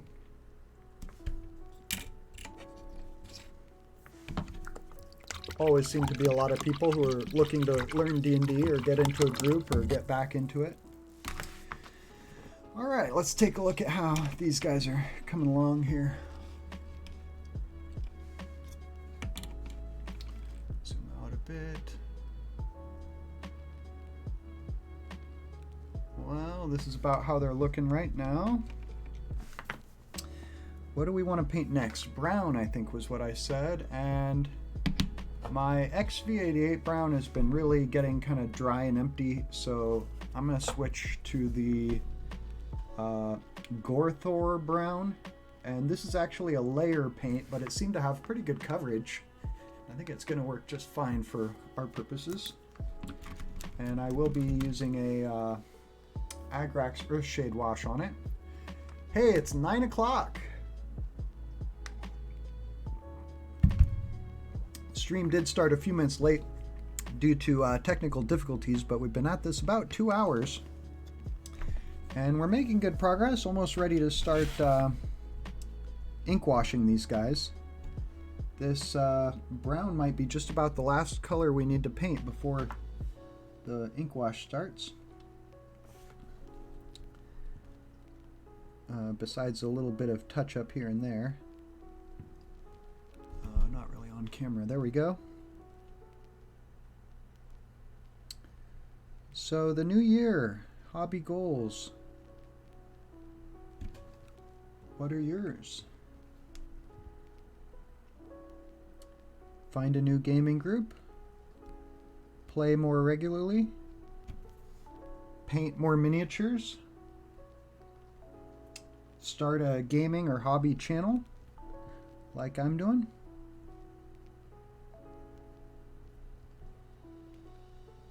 Start a new game. I picked up the crowdfunded new HeroQuest re-release, which I'm very excited about. I actually wrote a letter to Hasbro about a year before the fundraiser, what do you call it, crowdfunding campaign was announced, suggesting that they re-release HeroQuest and pointing out to them that if they look at Instagram HeroQuest hashtag, they would see that a ton of people are rebuilding the game from scratch because it's like the greatest game Hasbro ever released. Now, I think it was actually Parker Brothers, which has become Hasbro, and it was a collaboration with Games Workshop, which was kind of the issue. The two companies were no longer on friendly terms or something, and no longer wanted to release the game together, and therefore it had to be discontinued. And so I wrote a letter to Hasbro telling them that they ought to have their legal team see if they can't fix the rights issue in order for the game to be re-released. And I got a lovely letter back from someone in the customer service department. I think her name was something like Melinda, maybe. And she wrote me back to say that basically she'd passed along my suggestion to the branding team, and that she had heard back that there were currently no plans to re-release HeroQuest. And then, lo and behold, about 9 months or a year later, a HeroQuest re-release gets announced. So I have to wonder if my letter might have been like the snowball that rolled down the mountain that eventually led to HeroQuest getting re-released. I like to think so. And just goes to show, you know, if you want to see a company do something, it doesn't hurt to reach out and write an email, a nice polite email, and make some kind of reasonable argument with some kind of evidence. Like I told them to go ahead and look at the HeroQuest hashtag for themselves. It seems like it worked. I'm realizing I forgot to paint silver on this guy's shoulder pads, and I'm remembering I wanted to paint white on their arms, where they have like armor, the sort of Genestealer armor plating on their arms. I want that to be white. Right now I'm painting anything that looks like a strap or the handles on their staffs here.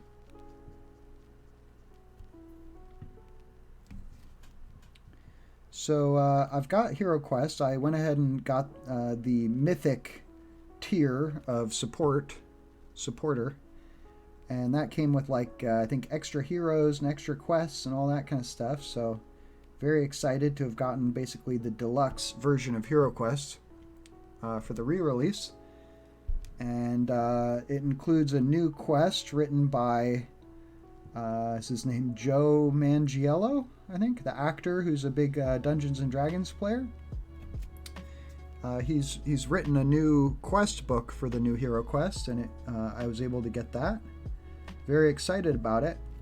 But there is something I missed out on, and that is a sort of limited edition extra hero for the game. There's something like the Commander of the Guardian Knights, which is like an expansion for the new HeroQuest that contains one extra hero. And this was released at GameStop and a few other stores. And apparently it like sold out right away. And even some of the people who pre-ordered it have had their order canceled. Like either there wasn't enough inventory, or people who were supposed to distribute it kept it themselves. And you're seeing them show up on eBay selling for like over $100 when they retailed for $15. And to me that just says there was nowhere near enough supply of them provided. And these so-called scalpers have snatched them all up, many of them. So I was quite disappointed with that. I actually wrote another letter or email to Hasbro requesting that they produce some more copies of that expansion so I can get my Commander of the Guardian Knights. And I'd be interested to see how else they continue to expand the game. I wouldn't be surprised if we see more of that kind of thing, like some other heroes added to the game or some extra quest books published. That would be really fun, and I would be down to get them, but that's yet another game that would be cool to get on stream, but I have to find some players who want to play it. Hero Quest is kind of like Dungeons and Dragons, but way simplified to turn it into more like just a board game, as opposed to like a full RPG experience. And there's like 4 heroes normally. A barbarian, a dwarf, an elf, and a wizard. So kind of Lord of the Rings inspired. And then the 5th player plays Zargon, or the wizard who controls the monsters. Sort of like the dungeon master. And according to some people, Zargon is actually trying to kill the players. It's not quite like Dungeons and Dragons where you have the referee player who's more like a storyteller trying to give a good experience to the adventurers. You can certainly play Hero Quest where the sort of bad guy player is actively trying to win the game against the heroes by killing them all off to make it extra challenging. Like, you're not exactly encouraged to pull your punches as Zargon. So that's kind of interesting. But that game comes with a ton of miniatures. I want to say there's probably close to 40 or 50 miniatures between the expansions and the main game. In terms of like all the models that came in my Mythic set. So that's quite a lot of painting, and if I ever get through my Warhammer miniatures and stop buying more and more and more of them, you guys might see me painting some of those on stream. And also, I picked up the old 1990s board game or tabletop war game called Battle Masters, which also came with a ton of miniatures that I would like to paint.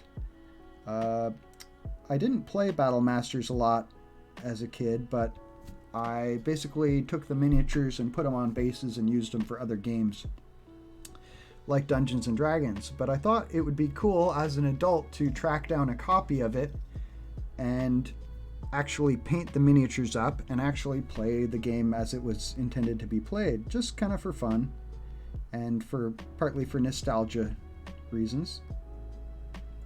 And I actually picked up a used copy of the game that had all the miniatures. A few were broken. And then I picked up some extra loose Battle Masters miniatures so that I would have extras. And in Battle Masters, the units fight on kind of like little unit cards. It's like a piece of plastic that lets you stand up maybe. Well, normally the game has 5 miniatures on each plastic card. And by getting a bunch of extras, I could stuff extra miniatures on each of those to create, bigger units of troops, which I think makes the game look a little more epic. a little more like Warhammer Fantasy, where you had blocks of 20 troops fighting as a unit. But that's going to be a lot of painting. But, you know, I'm used to batch painting. We're getting through these guys. So going back to white, I need to finish blocking in the white on the armor plates on their arms.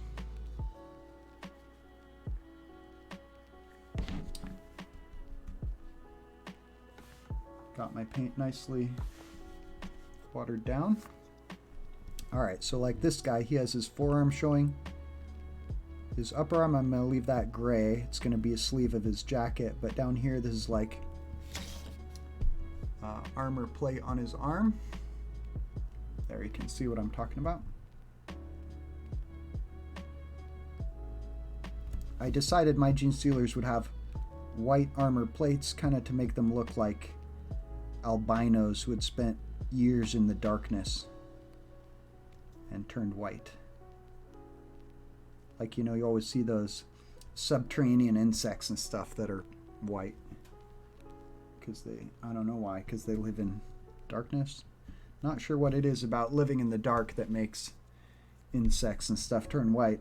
Maybe it's that you need chroma in your skin to protect you against the light of the sun, so if you don't have to worry about that, you might as well not have it. Or you don't have a reason to develop it. I don't know. People who live in more northern climates where you don't get as much sun are also more white, generally. There was a fun movie that kind of inspired me in that, called Pandorum. Slightly 40K inspired movie, I would even almost say. Good movie if you're a Genestealer Cults fan. Check out Pandorum. I think it's free on some kind of streaming site like Tubi or something. And Pandorum is about a bunch of people who wake up on a spacecraft and they've been in some kind of like suspended animation or hibernation. And when they first wake up, they don't exactly remember everything. And that's like a known side effect of like a long hibernation sleep. And so they're kind of trying to figure out like, where are we? What is this spaceship we're on? What's going on? Why did we all wake up? And at the same time, there's like humanoid cannibals on the ship trying to eat them. And sometimes you see people like wake up in their cryopod only to have it like be pulled open and immediately get devoured by these cannibals. Pretty dark, but you know, 40K is pretty dark, so if you like 40K, you probably enjoy Pandorum. Okay, we do need to mix up a lighter pink as a skin color for these guys. I'm just going to use some White Scar and some Screamer Pink. And we're going to paint this lighter pink as a highlight on all of their skin tone. Normally I would kind of dry brush this, but I'm in kind of a hurry and my paint's a little wet, so we're just going to do what we do here. This guy has a little tube going into his nose. I think you can see that. And I'll try and come back later and hit that with a little bit of black paint with my finest detail brush. But basically we're treating the Screamer Pink as just kind of an undercoat, and this lighter pink is more like the base coat. And then we'll hit it with an ink wash, and maybe if I feel like it, we'll come back and do another little bit of this light pink as kind of a highlight after the ink wash, but I don't know if we'll get to that. This stream's already going to go kind of long, trying to paint 3 miniatures. But we're making pretty good time. Trying not to waste a lot of time here. Unfortunately, my paint's starting to dry out a little bit, which is making this kind of easier to do more like a dry brush. I guess I forgot to paint brown on this guy's staff, on the kind of handle area there. We'll come back to that.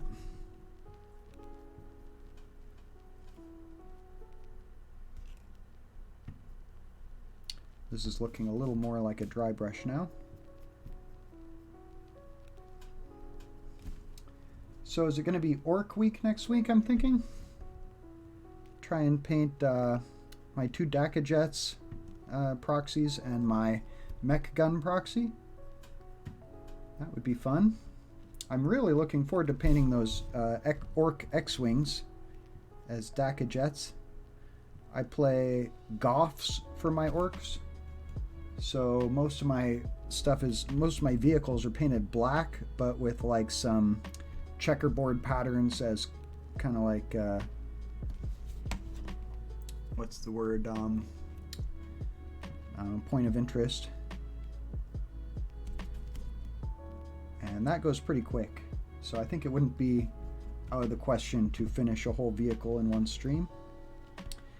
And then I also really want to paint that Space Marine super heavy tank, my Falchion. That's big enough that it might be a 2-episode job, but we'll see. Maybe I could get it done in 1 if I'm efficient. Gonna need some more white, which means I really got to clean out my brush before I dip into that paint pot. Try and get most of the water off. So maybe the Falchion will come the next week after. Oh yeah, I also have a another Storm Talon to paint. I've done one so far that was secondhand, and I was posting about it on Facebook, and someone mentioned that he had one he wanted to get rid of. Do I want another one? And he offered me a good price, so I took him up on the offer. So maybe after Orc Week, we'll have a Space Marine Week where I do 2 episodes painting the Falchion and 1 episode painting the Sky Talon. I think that's pretty doable.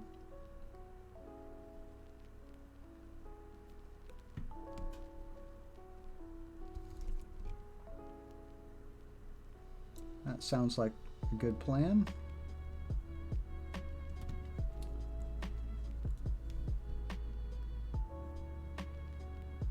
Well, we're getting through it. I guess it's already Christmas in some parts of the world. I just saw Vegan Mini Painter on Instagram post that it's already Christmas in Scotland, where he lives. I've been to Scotland. Back when I was 19, I did a bicycle trip across England and up to Scotland. That was really fun. Originally, my plan was to go from Land's End in the southwest tip of England all the way to John O'Groats, which is the northeast tip of Scotland. And it's kind of like the longest straight shot across the island of Britain. But it's a long way. And I got a bit worn down on that bike trip. I seem to remember that at one point I was getting a bit discouraged. Around Manchester, I was getting tired of cycling, and I had to take like 2 days off from riding the bike to kind of regain my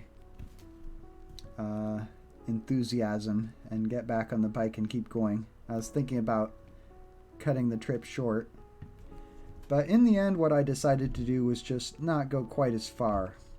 So I ended my trip at Scotland at Edinburgh instead of John O'Groats. And that worked out great. I had some like family friends who lived near Edinburgh who I was able to stay with, and I think that I celebrated my 20th birthday with them, or would it have been my 19th birthday? This would have been around 2003, I think. If I remember right, the US was invading Iraq that year, so I had like military helicopters flying over me all the time, like Chinook transport helicopters and stuff. Those are always exciting to see. I actually quite like to see military aircraft flying overhead. as long as it's not like the enemy or something. I've always been fascinated by military vehicles and warfare in general,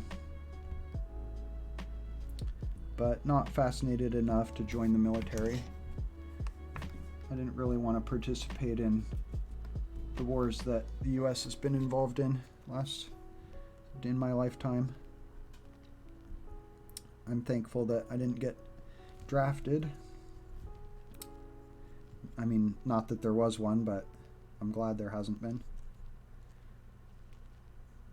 In general, I hope that we are progressing toward a more peaceful future, but sometimes I wonder. And I do understand people who say that you should have a strong military so that you don't have to use it. I think there's some logic there.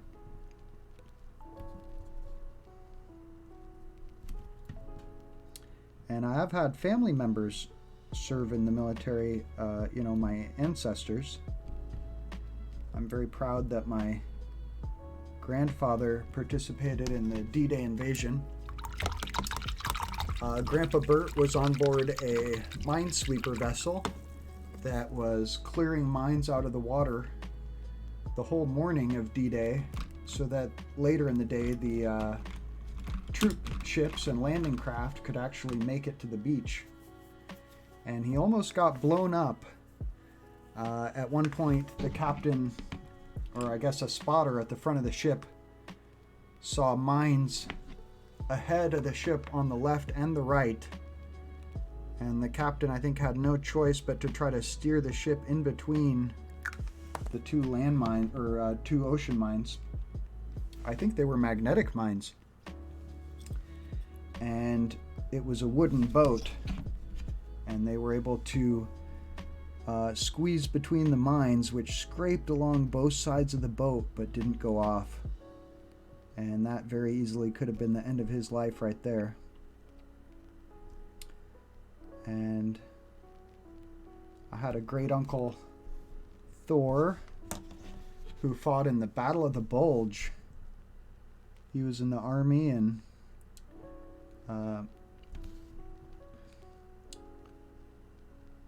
I got to read his memoir about his war years called Butler's Battling Blue Bastards. And he really had some harrowing experiences.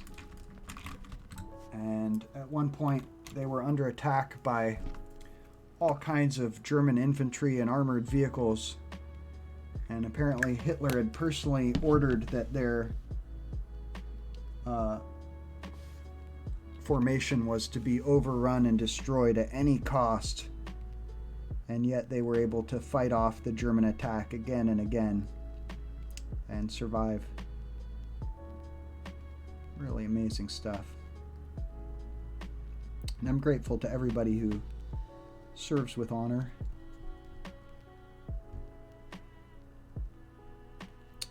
Thank you. Guess the stream got kind of serious all of a sudden. I know a lot of people have a hard time this time of year.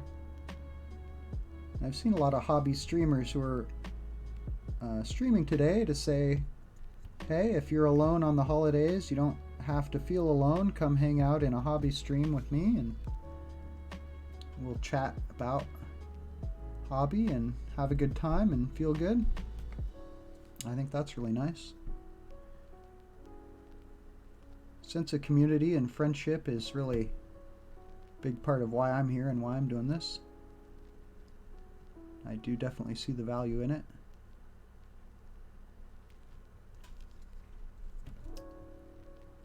Well, I went a little thick with this white paint. A little too thick, but not the end of the world.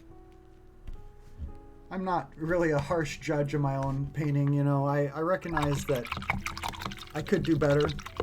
I could be more careful. I could spend more time on each miniature, but I'm kind of forgiving of myself, you know. Not trying to make everything perfect here. just good enough to play the game. So I did kind of skip a few of these little gold edges where their straps are going into their jacket. So maybe I can hit those real quick. Did his. This must be the guy who I missed him. So let's just hit those real quick like that. Like that.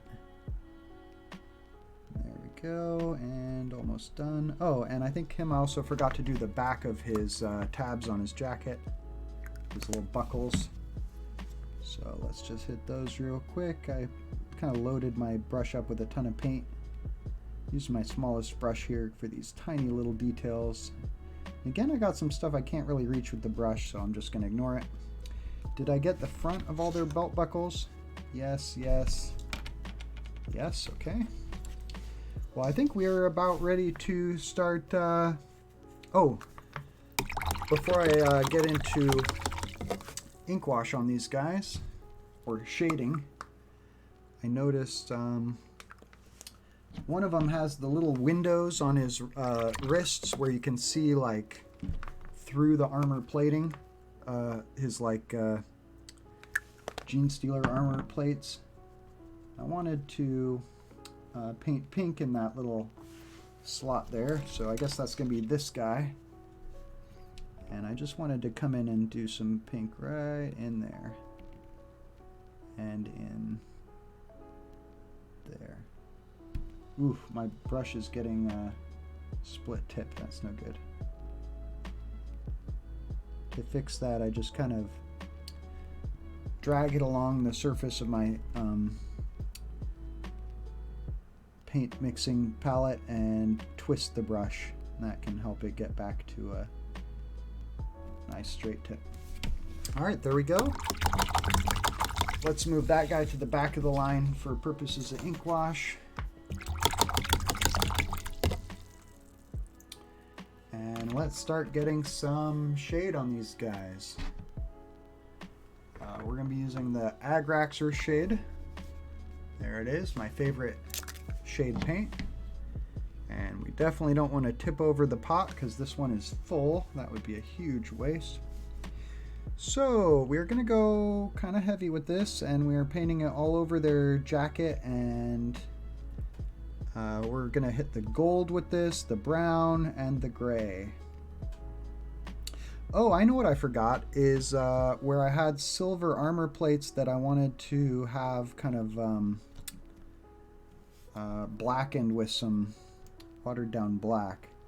Now I wasn't going to do that on these on the back of their pants. I'm going to do these with just a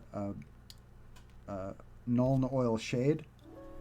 But on where they had silver shoulder pads and stuff, those I wanted to hit with watered down black. Like this guy's elbow pad and shoulder pad there. So we'll come back to that.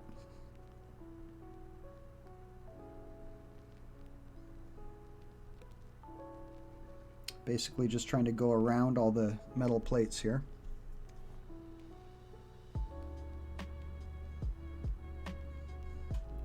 And just letting the shade bring out the details of the model, settle into the cracks, but not go so heavy that it totally pools up really badly. And so we're just kind of using the brush to move it around and keep spreading it until it's not layered too thick. And then where there's a lot of really ton of detail on the model, like crevices and stuff, then we can go a little bit thicker with the shade.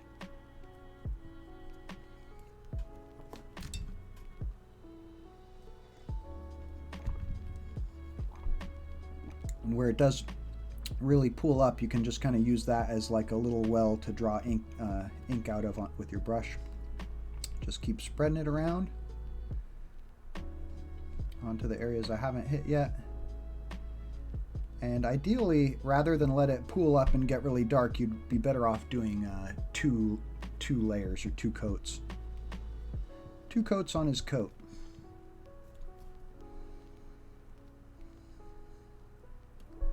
Yeah, I've gotten better results with that technique.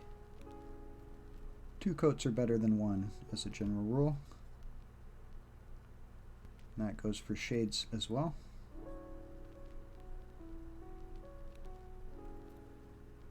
And let's get this on his neck, his collar, everywhere except his skin and where it's silver.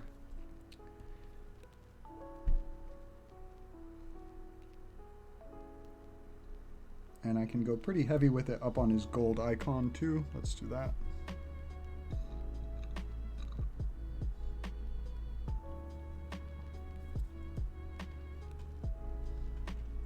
And then on this sort of white bone thing underneath his Great Devourer icon, I can do a little bit of this brown kind of at the base. And then I'll come back with a Seraphim Sepia and wash a little more of it with that. There we go. And his handle.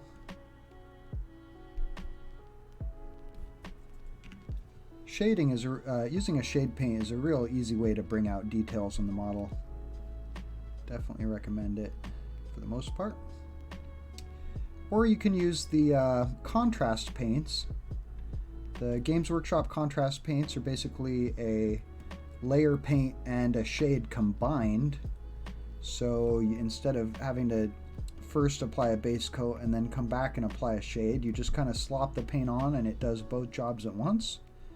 Kind of miraculous, but I'm used to this kind of technique, so I haven't converted to shade paints.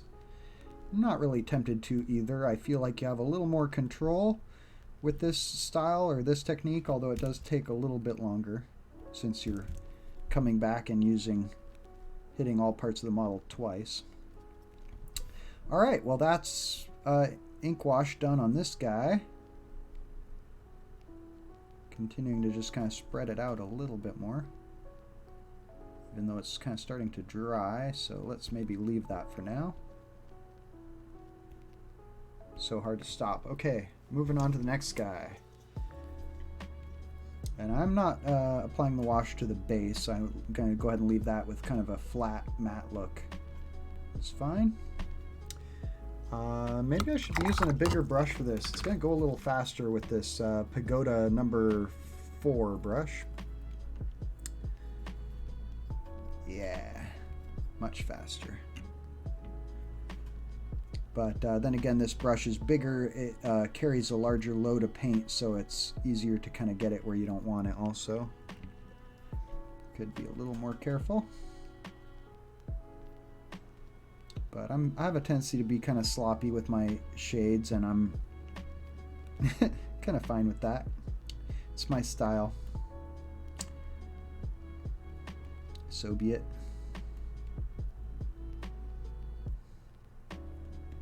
It's nice and quick. Of course, some people would say there's no point quickly ruining the model. Better off going slow and getting something you're happy with, because you know, you may paint the model quick, but you're going to be looking at it for a long time, like potentially the rest of your life. So why not take your time and make it look really good? I mean, that's a good philosophy of painting, I think. Doesn't take long to mess the model up compared to how long you're going to be looking at it. Okay, went a little heavy with the wash back here. Let's spread that out. And hey, we're almost done with this guy. Remember to hit the handle of his staff.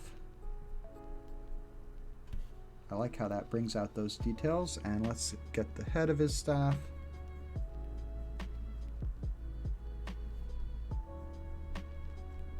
His Genestealer Cult's icon here. The Great Devourer.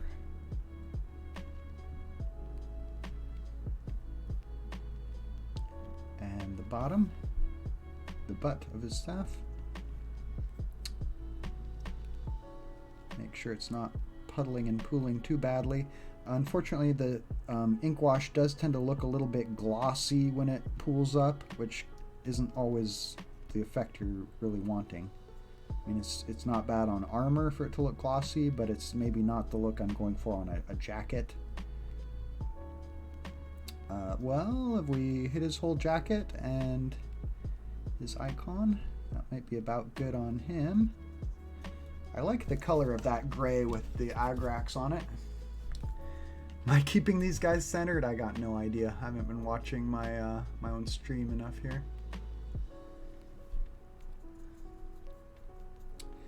Well, what else should I be looking forward to in the new year? As a Genestealer Cults player, I'm very much looking forward to getting a new codex in January. We've been getting teases and reveals for about a month now, and they've been releasing some of the new rules, and we already got one of our new models released. The Saboteur came out in a box set that I think has the Saboteur's complete rules in it. This is a Genestealer Cults versus Custodes box set that I'm talking about. I think it's called Shadow Throne, something like that. Do I want to do Agrax on the skull? Probably not. I think it's going to be a Seraphim Sepia wash for bone. That's my plan. So we'll come back to that with a different shade of wash, or color of shade. Just trying to get his jacket. So yeah, Genestealer Cults have been kind of bottom of the barrel in terms of the power of their codex and their win rate.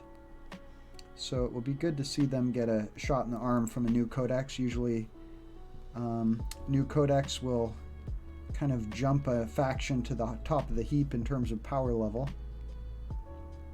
Now I see I forgot to paint his silver shoulder pad there. We'll have to come back and do that in a second. I don't think I've noticed too much else that I forgot to paint. There's the strap on his wrist. The handle on his staff here.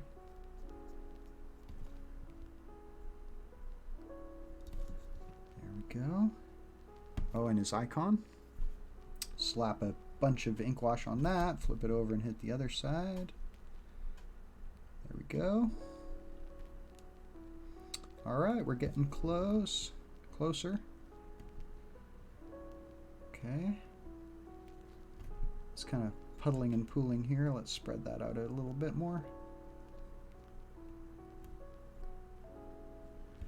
What else are we going to be looking forward to in the new year? An end to the pandemic? I don't know. I hear the vaccine manufacturers think it's going to be with us for good. I don't like the sound of that. Oh, I forgot to paint his belt here. Did I forget anyone else's belt? No. No, okay, so just this guy. So I need to paint his belt and his shoulder pad. Let's do that now. I think first we'll do the shoulder pad because I can kind of hit that while the ink wash is drying.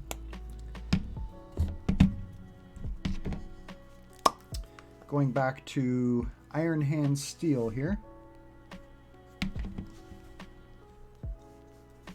And just gonna hit this little shoulder pad with silver.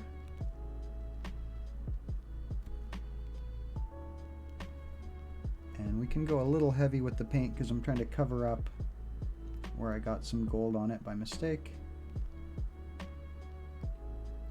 And then I wonder if we can do this belt. I think let's leave it for a second since we just did an ink wash on that guy. And let's move on to painting. How about Seraphim Sepia ink wash? I think that'll be a fine one to do because it doesn't involve painting adjacent to what we've just done. I'm gonna go ahead and go back to my base brush here and paint some Seraphim Sepia on this little part up here. And it's okay if it kind of mixes with the Agrax because I don't mind if the two kind of blend together a little bit on this, like so.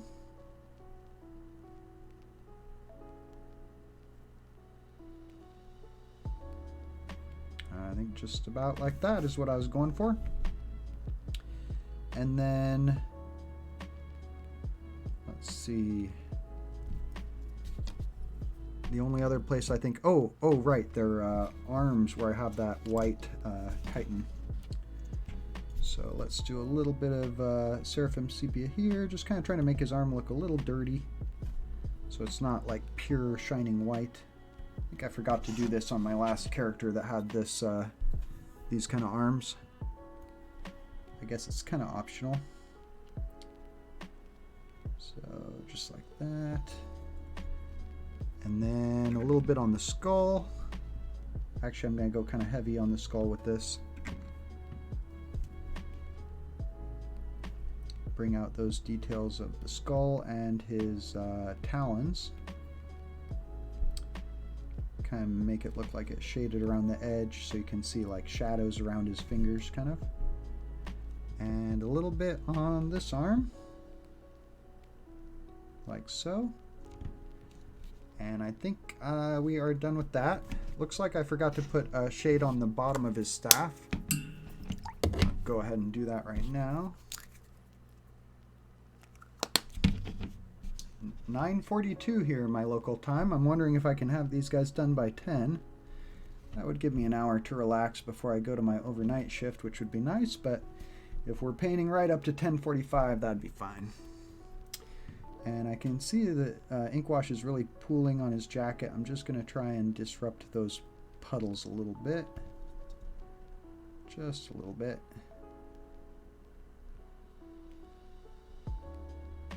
Can just kind of make it look like his pants are kind of dirty, like he's been trudging through the mud. Some of it's been splashing up on his bottom of his jacket. Same thing here. Oh, not too bad on this guy. Just that one spot. And right there, that's pretty bad pooling.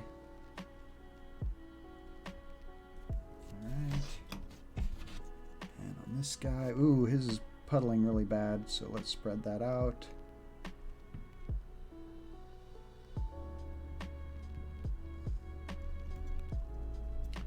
And same thing on the back. A little better. Okay, getting there, getting there. What next? I think it should be probably Nuln Oil next. This is the black shade. Looks like that, the one that everybody's always knocking over and then posting pictures of their spilled Nuln Oil. I made up a joke about that, or a riddle. What is 100% full at 3 p.m., 95% full at 7 p.m., and 5% full at 7:01? The answer is a pot of Agrax Earthshade that got knocked over. You only used 5% of it when you painted all afternoon, and then it only took a few seconds for you to knock it over and spill all but 5%. And of course, everybody should contact Games Workshop and tell them redesign, or Citadel Paints, and tell them redesign your shade pots so that they're not so easy to spill. Please. We're all tired of losing most of our shade in one moment of carelessness. All they would have to do is make them like wider at the bottom and smaller at the top so they're more stable. Alright, so here I'm painting any exposed silver metal with this Nuln Oil, just to kind of give it some shading, but it looks like I already kind of hit it a bit with the Agrax. That's okay. I'll just go over it again, make it look kind of dirtied up. But not his shoulder pad. I want to hit that with watered down black just to make it like darker. Gold, I could give that a little more Nuln. Alright, we're getting there. Oh, I forgot to paint his breath mask silver. And his too. Should I come back and do that? I think I will. Okay, staff.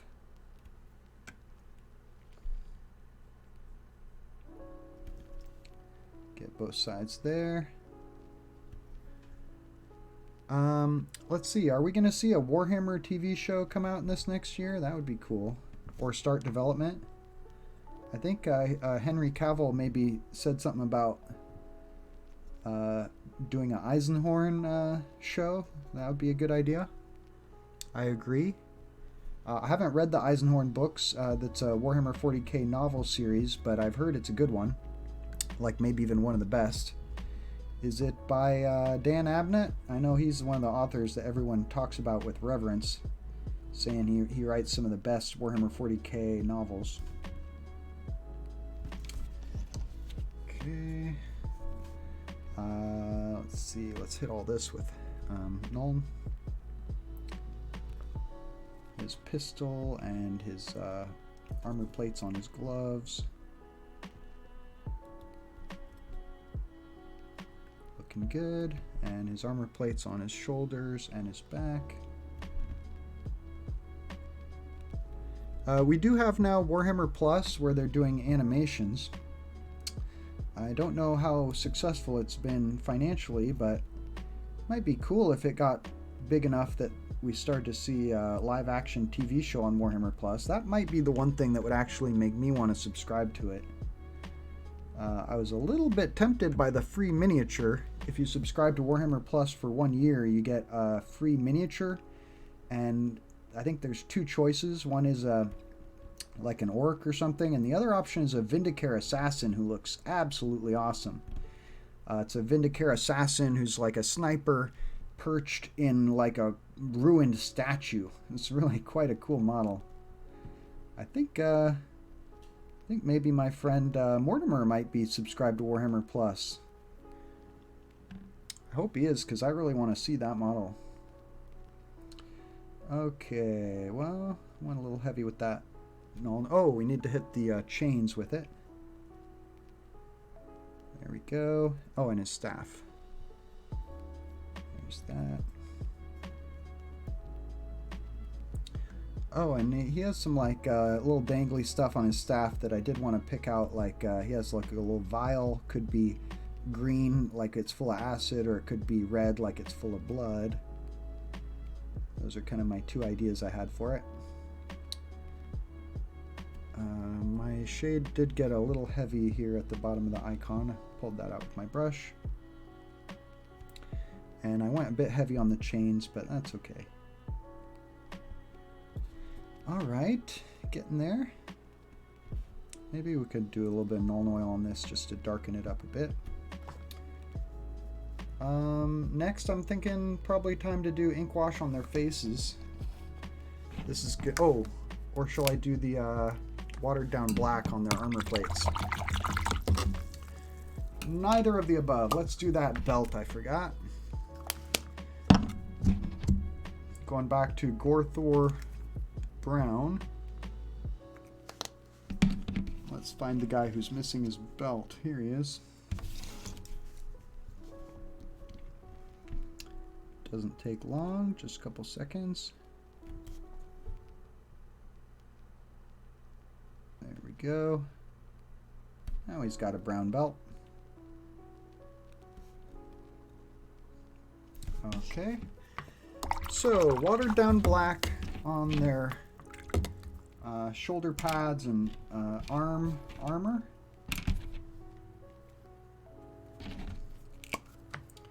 And my black is already a bit watered down, so should be able to go right onto these. Yeah.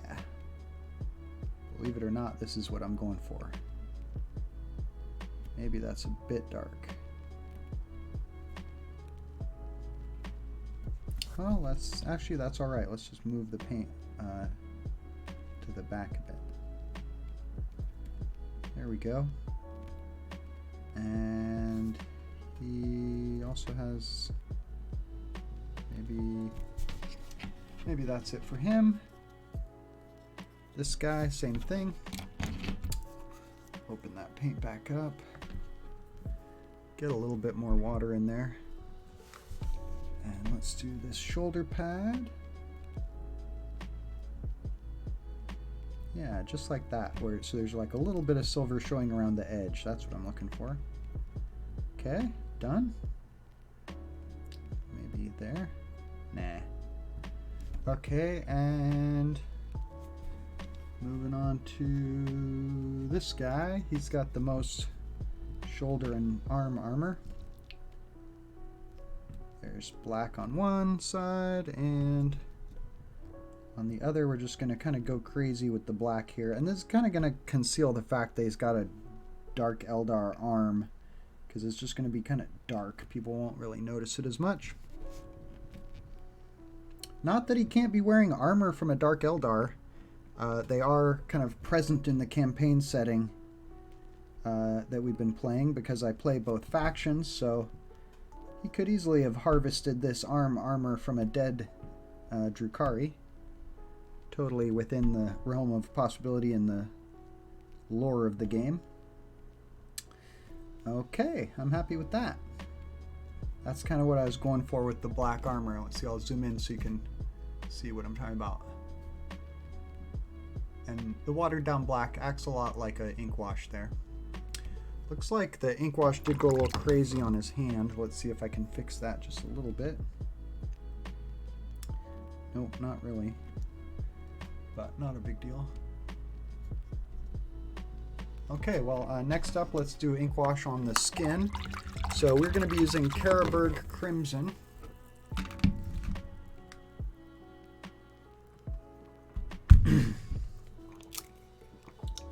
Coming up on 3 hours of the stream now. And if we finish about 3 hours, that's about an hour per miniature. That's not bad. I think we want to go for the base brush here for this. Just trying to squeeze all the water out of it that I can, because I don't really need this shade to be watered down. And this is the Carroburg Crimson. I will stay zoomed in. I'll just try to make sure I'm keeping him centered. And that way you can see a little better the effect it's having. Bringing out the details on the pink here by adding a shade. And on the face,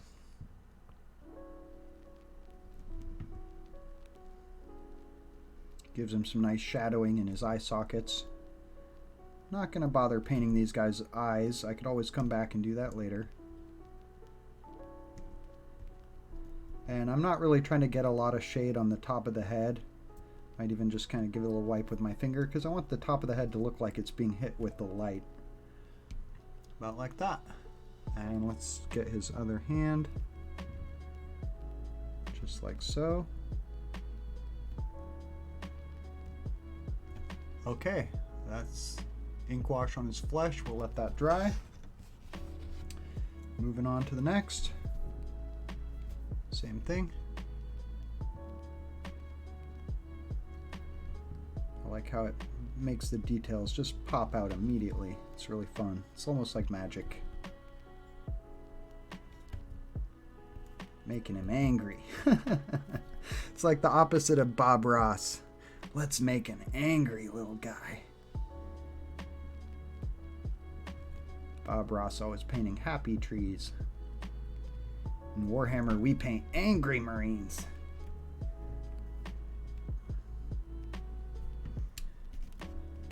And here I gotta be careful because I don't want this pink to flow all over the skull.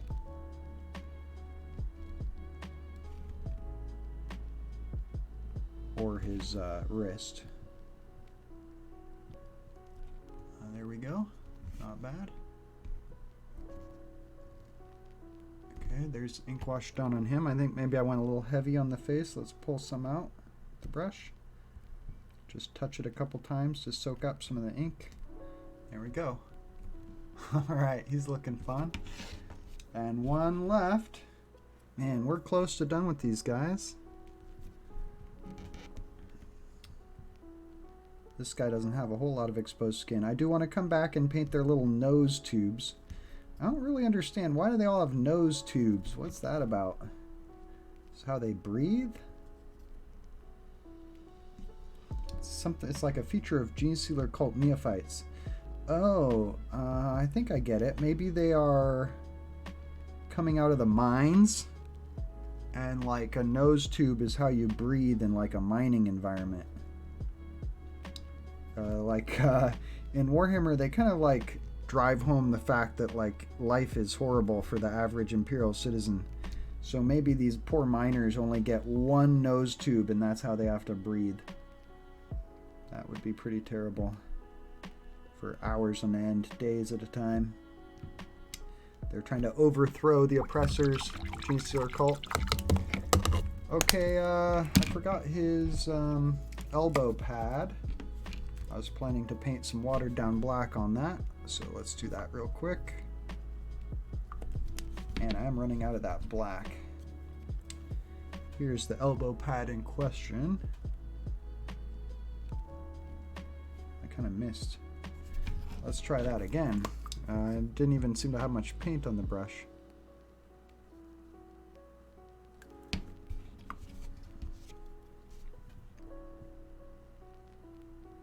There we go. That's more like what I wanted.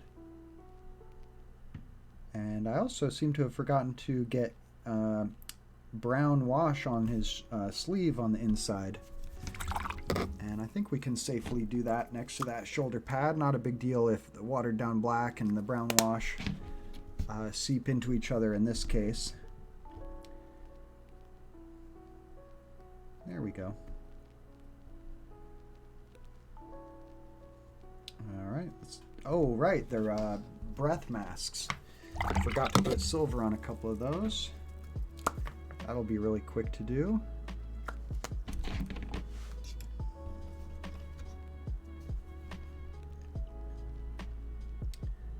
Zippity-doo right there. My silver's a little bit watered down, so it's not really dry brushing well. It's more like flowing into the cracks like a wash. So let's see if we can get that paint a little thicker.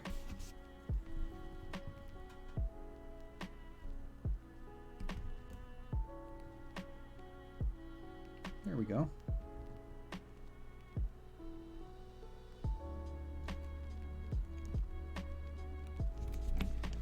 All right.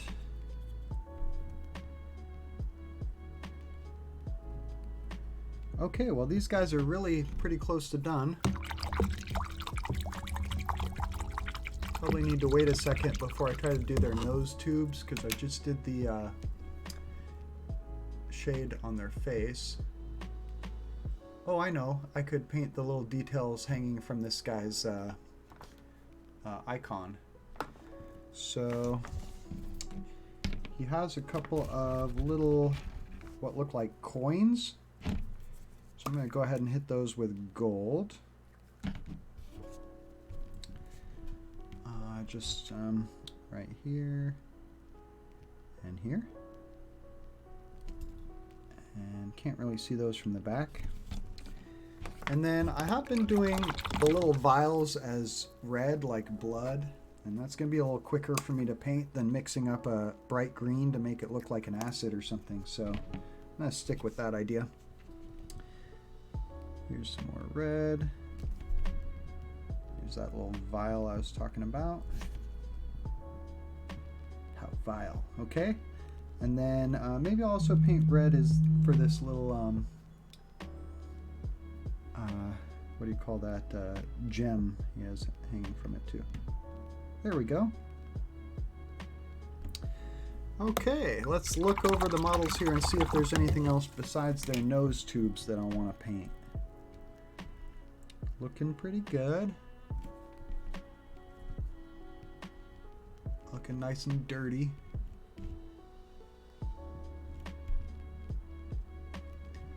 You can see I did have some bad pooling of the shade on the bottom of his jacket.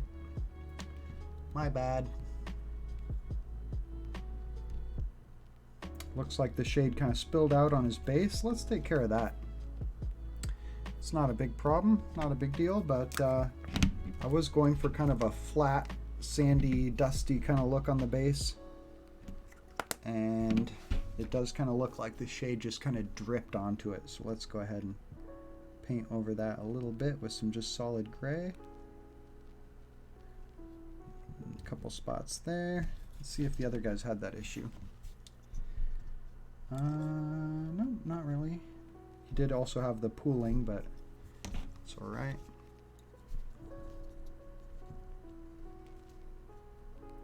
Base looks, oh, here the base had some gold on it. I don't know if you guys can see that. So I'll go ahead and fix that little mistake too.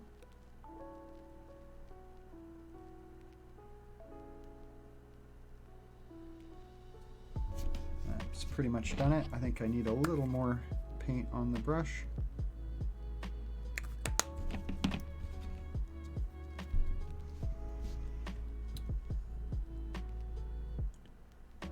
There we go.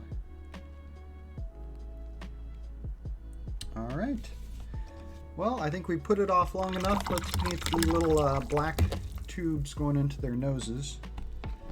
And here I do want to get some nice thick black paint and then try to get it to a very fine tip on my brush. Definitely don't want split ends when I apply this, as I'm trying to, oh, he doesn't have one.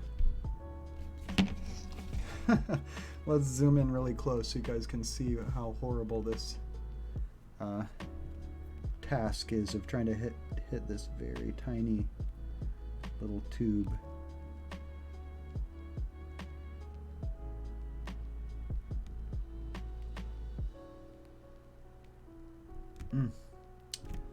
Not really getting it.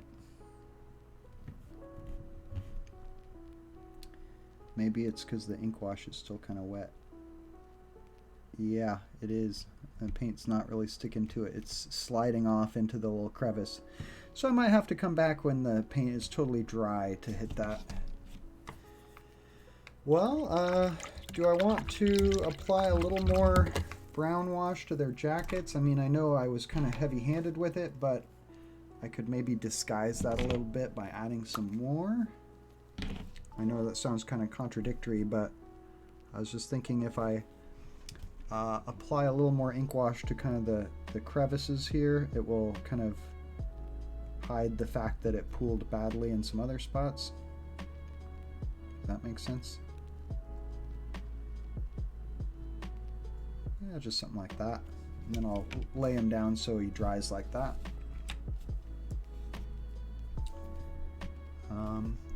Same thing here.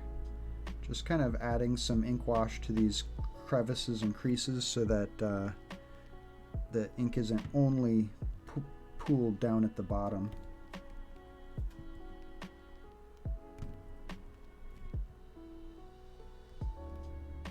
There we go.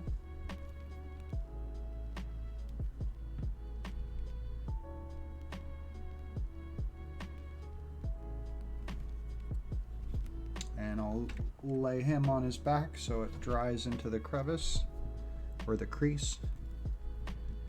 And this guy, not too bad.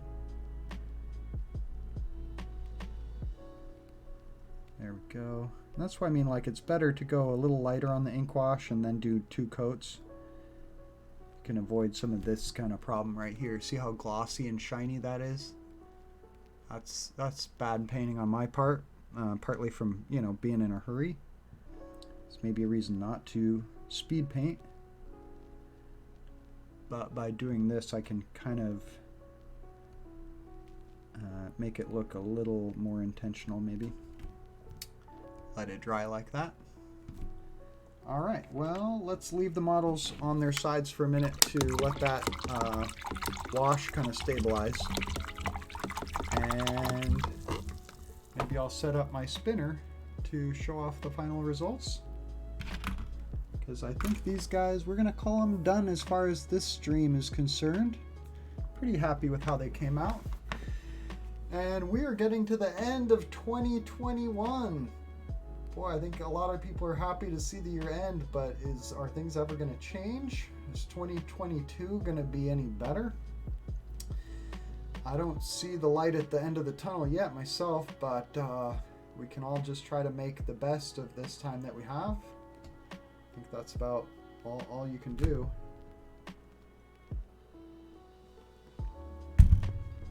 Thank you, Gandalf, for that quote, which I'm paraphrasing. Was that quote from the books, or did Peter Jackson and crew add that for the movies? I'm not sure. All right, well, thank you for joining me for another stream. We went, I think, just about 3 hours. I got work in about an hour, so got some time to relax before then. And this is Friday's stream done. I'll be back next Wednesday, Thursday, Friday for more painting.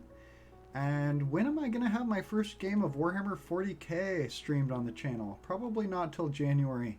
Let's aim for Tuesday or Saturday at the start of January. And yeah, if you want to chat, hit me up on Instagram or Facebook. I also have a Facebook page for Challenger Tabletop. Or leave a comment on one of my YouTube videos. And come join me live 7 o'clock Pacific time for a painting stream. It'd be great to have you hang out and do your own hobby painting while I blather on about whatever games and stuff. Thanks for joining me. Meanwhile, let's switch back to the video of the miniatures, and you can see the before picture while I set up the spinner to show off the final results of today's painting session.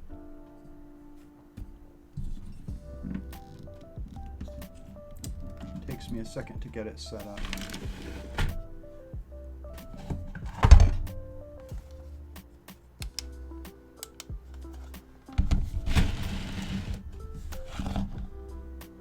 And you guys will have to let me know, what are your hobby goals for the new year? Do you have a hobby resolution?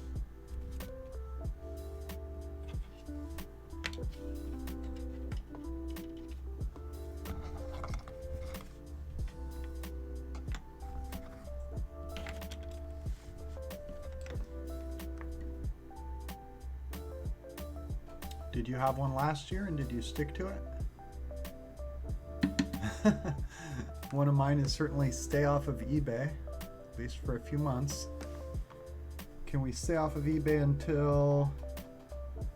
Hey, I probably can't even just stay off of it tonight, but I'll try not to buy anything. No eBay purchases until July. Can I do it? I don't know. Gotta pay off that credit card. That's priority number one. Be responsible with your money, people. That's my advice. You're probably already there. You guys probably already knew that. Okay, I got the spinner set up. Let's get the models on there.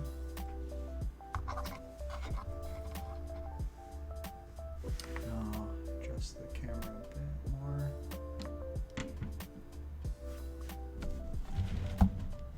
Yeah, there we go. Just about set up.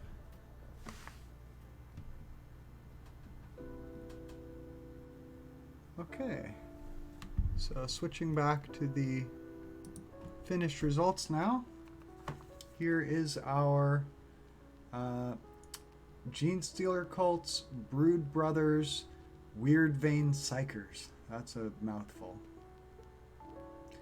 And these are gonna bring us up to 9 of these guys. Let's go ahead and throw all of them on the spinner so you can see the results of a whole week of painting.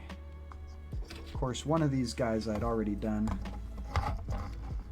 but I painted 8 more of them this week. And here you can see the whole squad ready to wreak psychic destruction on the enemies of the cult. Thanks for joining me for the stream. Look forward to more painting next week. I think it's going to be Orc Week on stream next week. And I can't wait to paint those Daka Jets and Mech Gun. So see you then. Have a great night and happy holiday.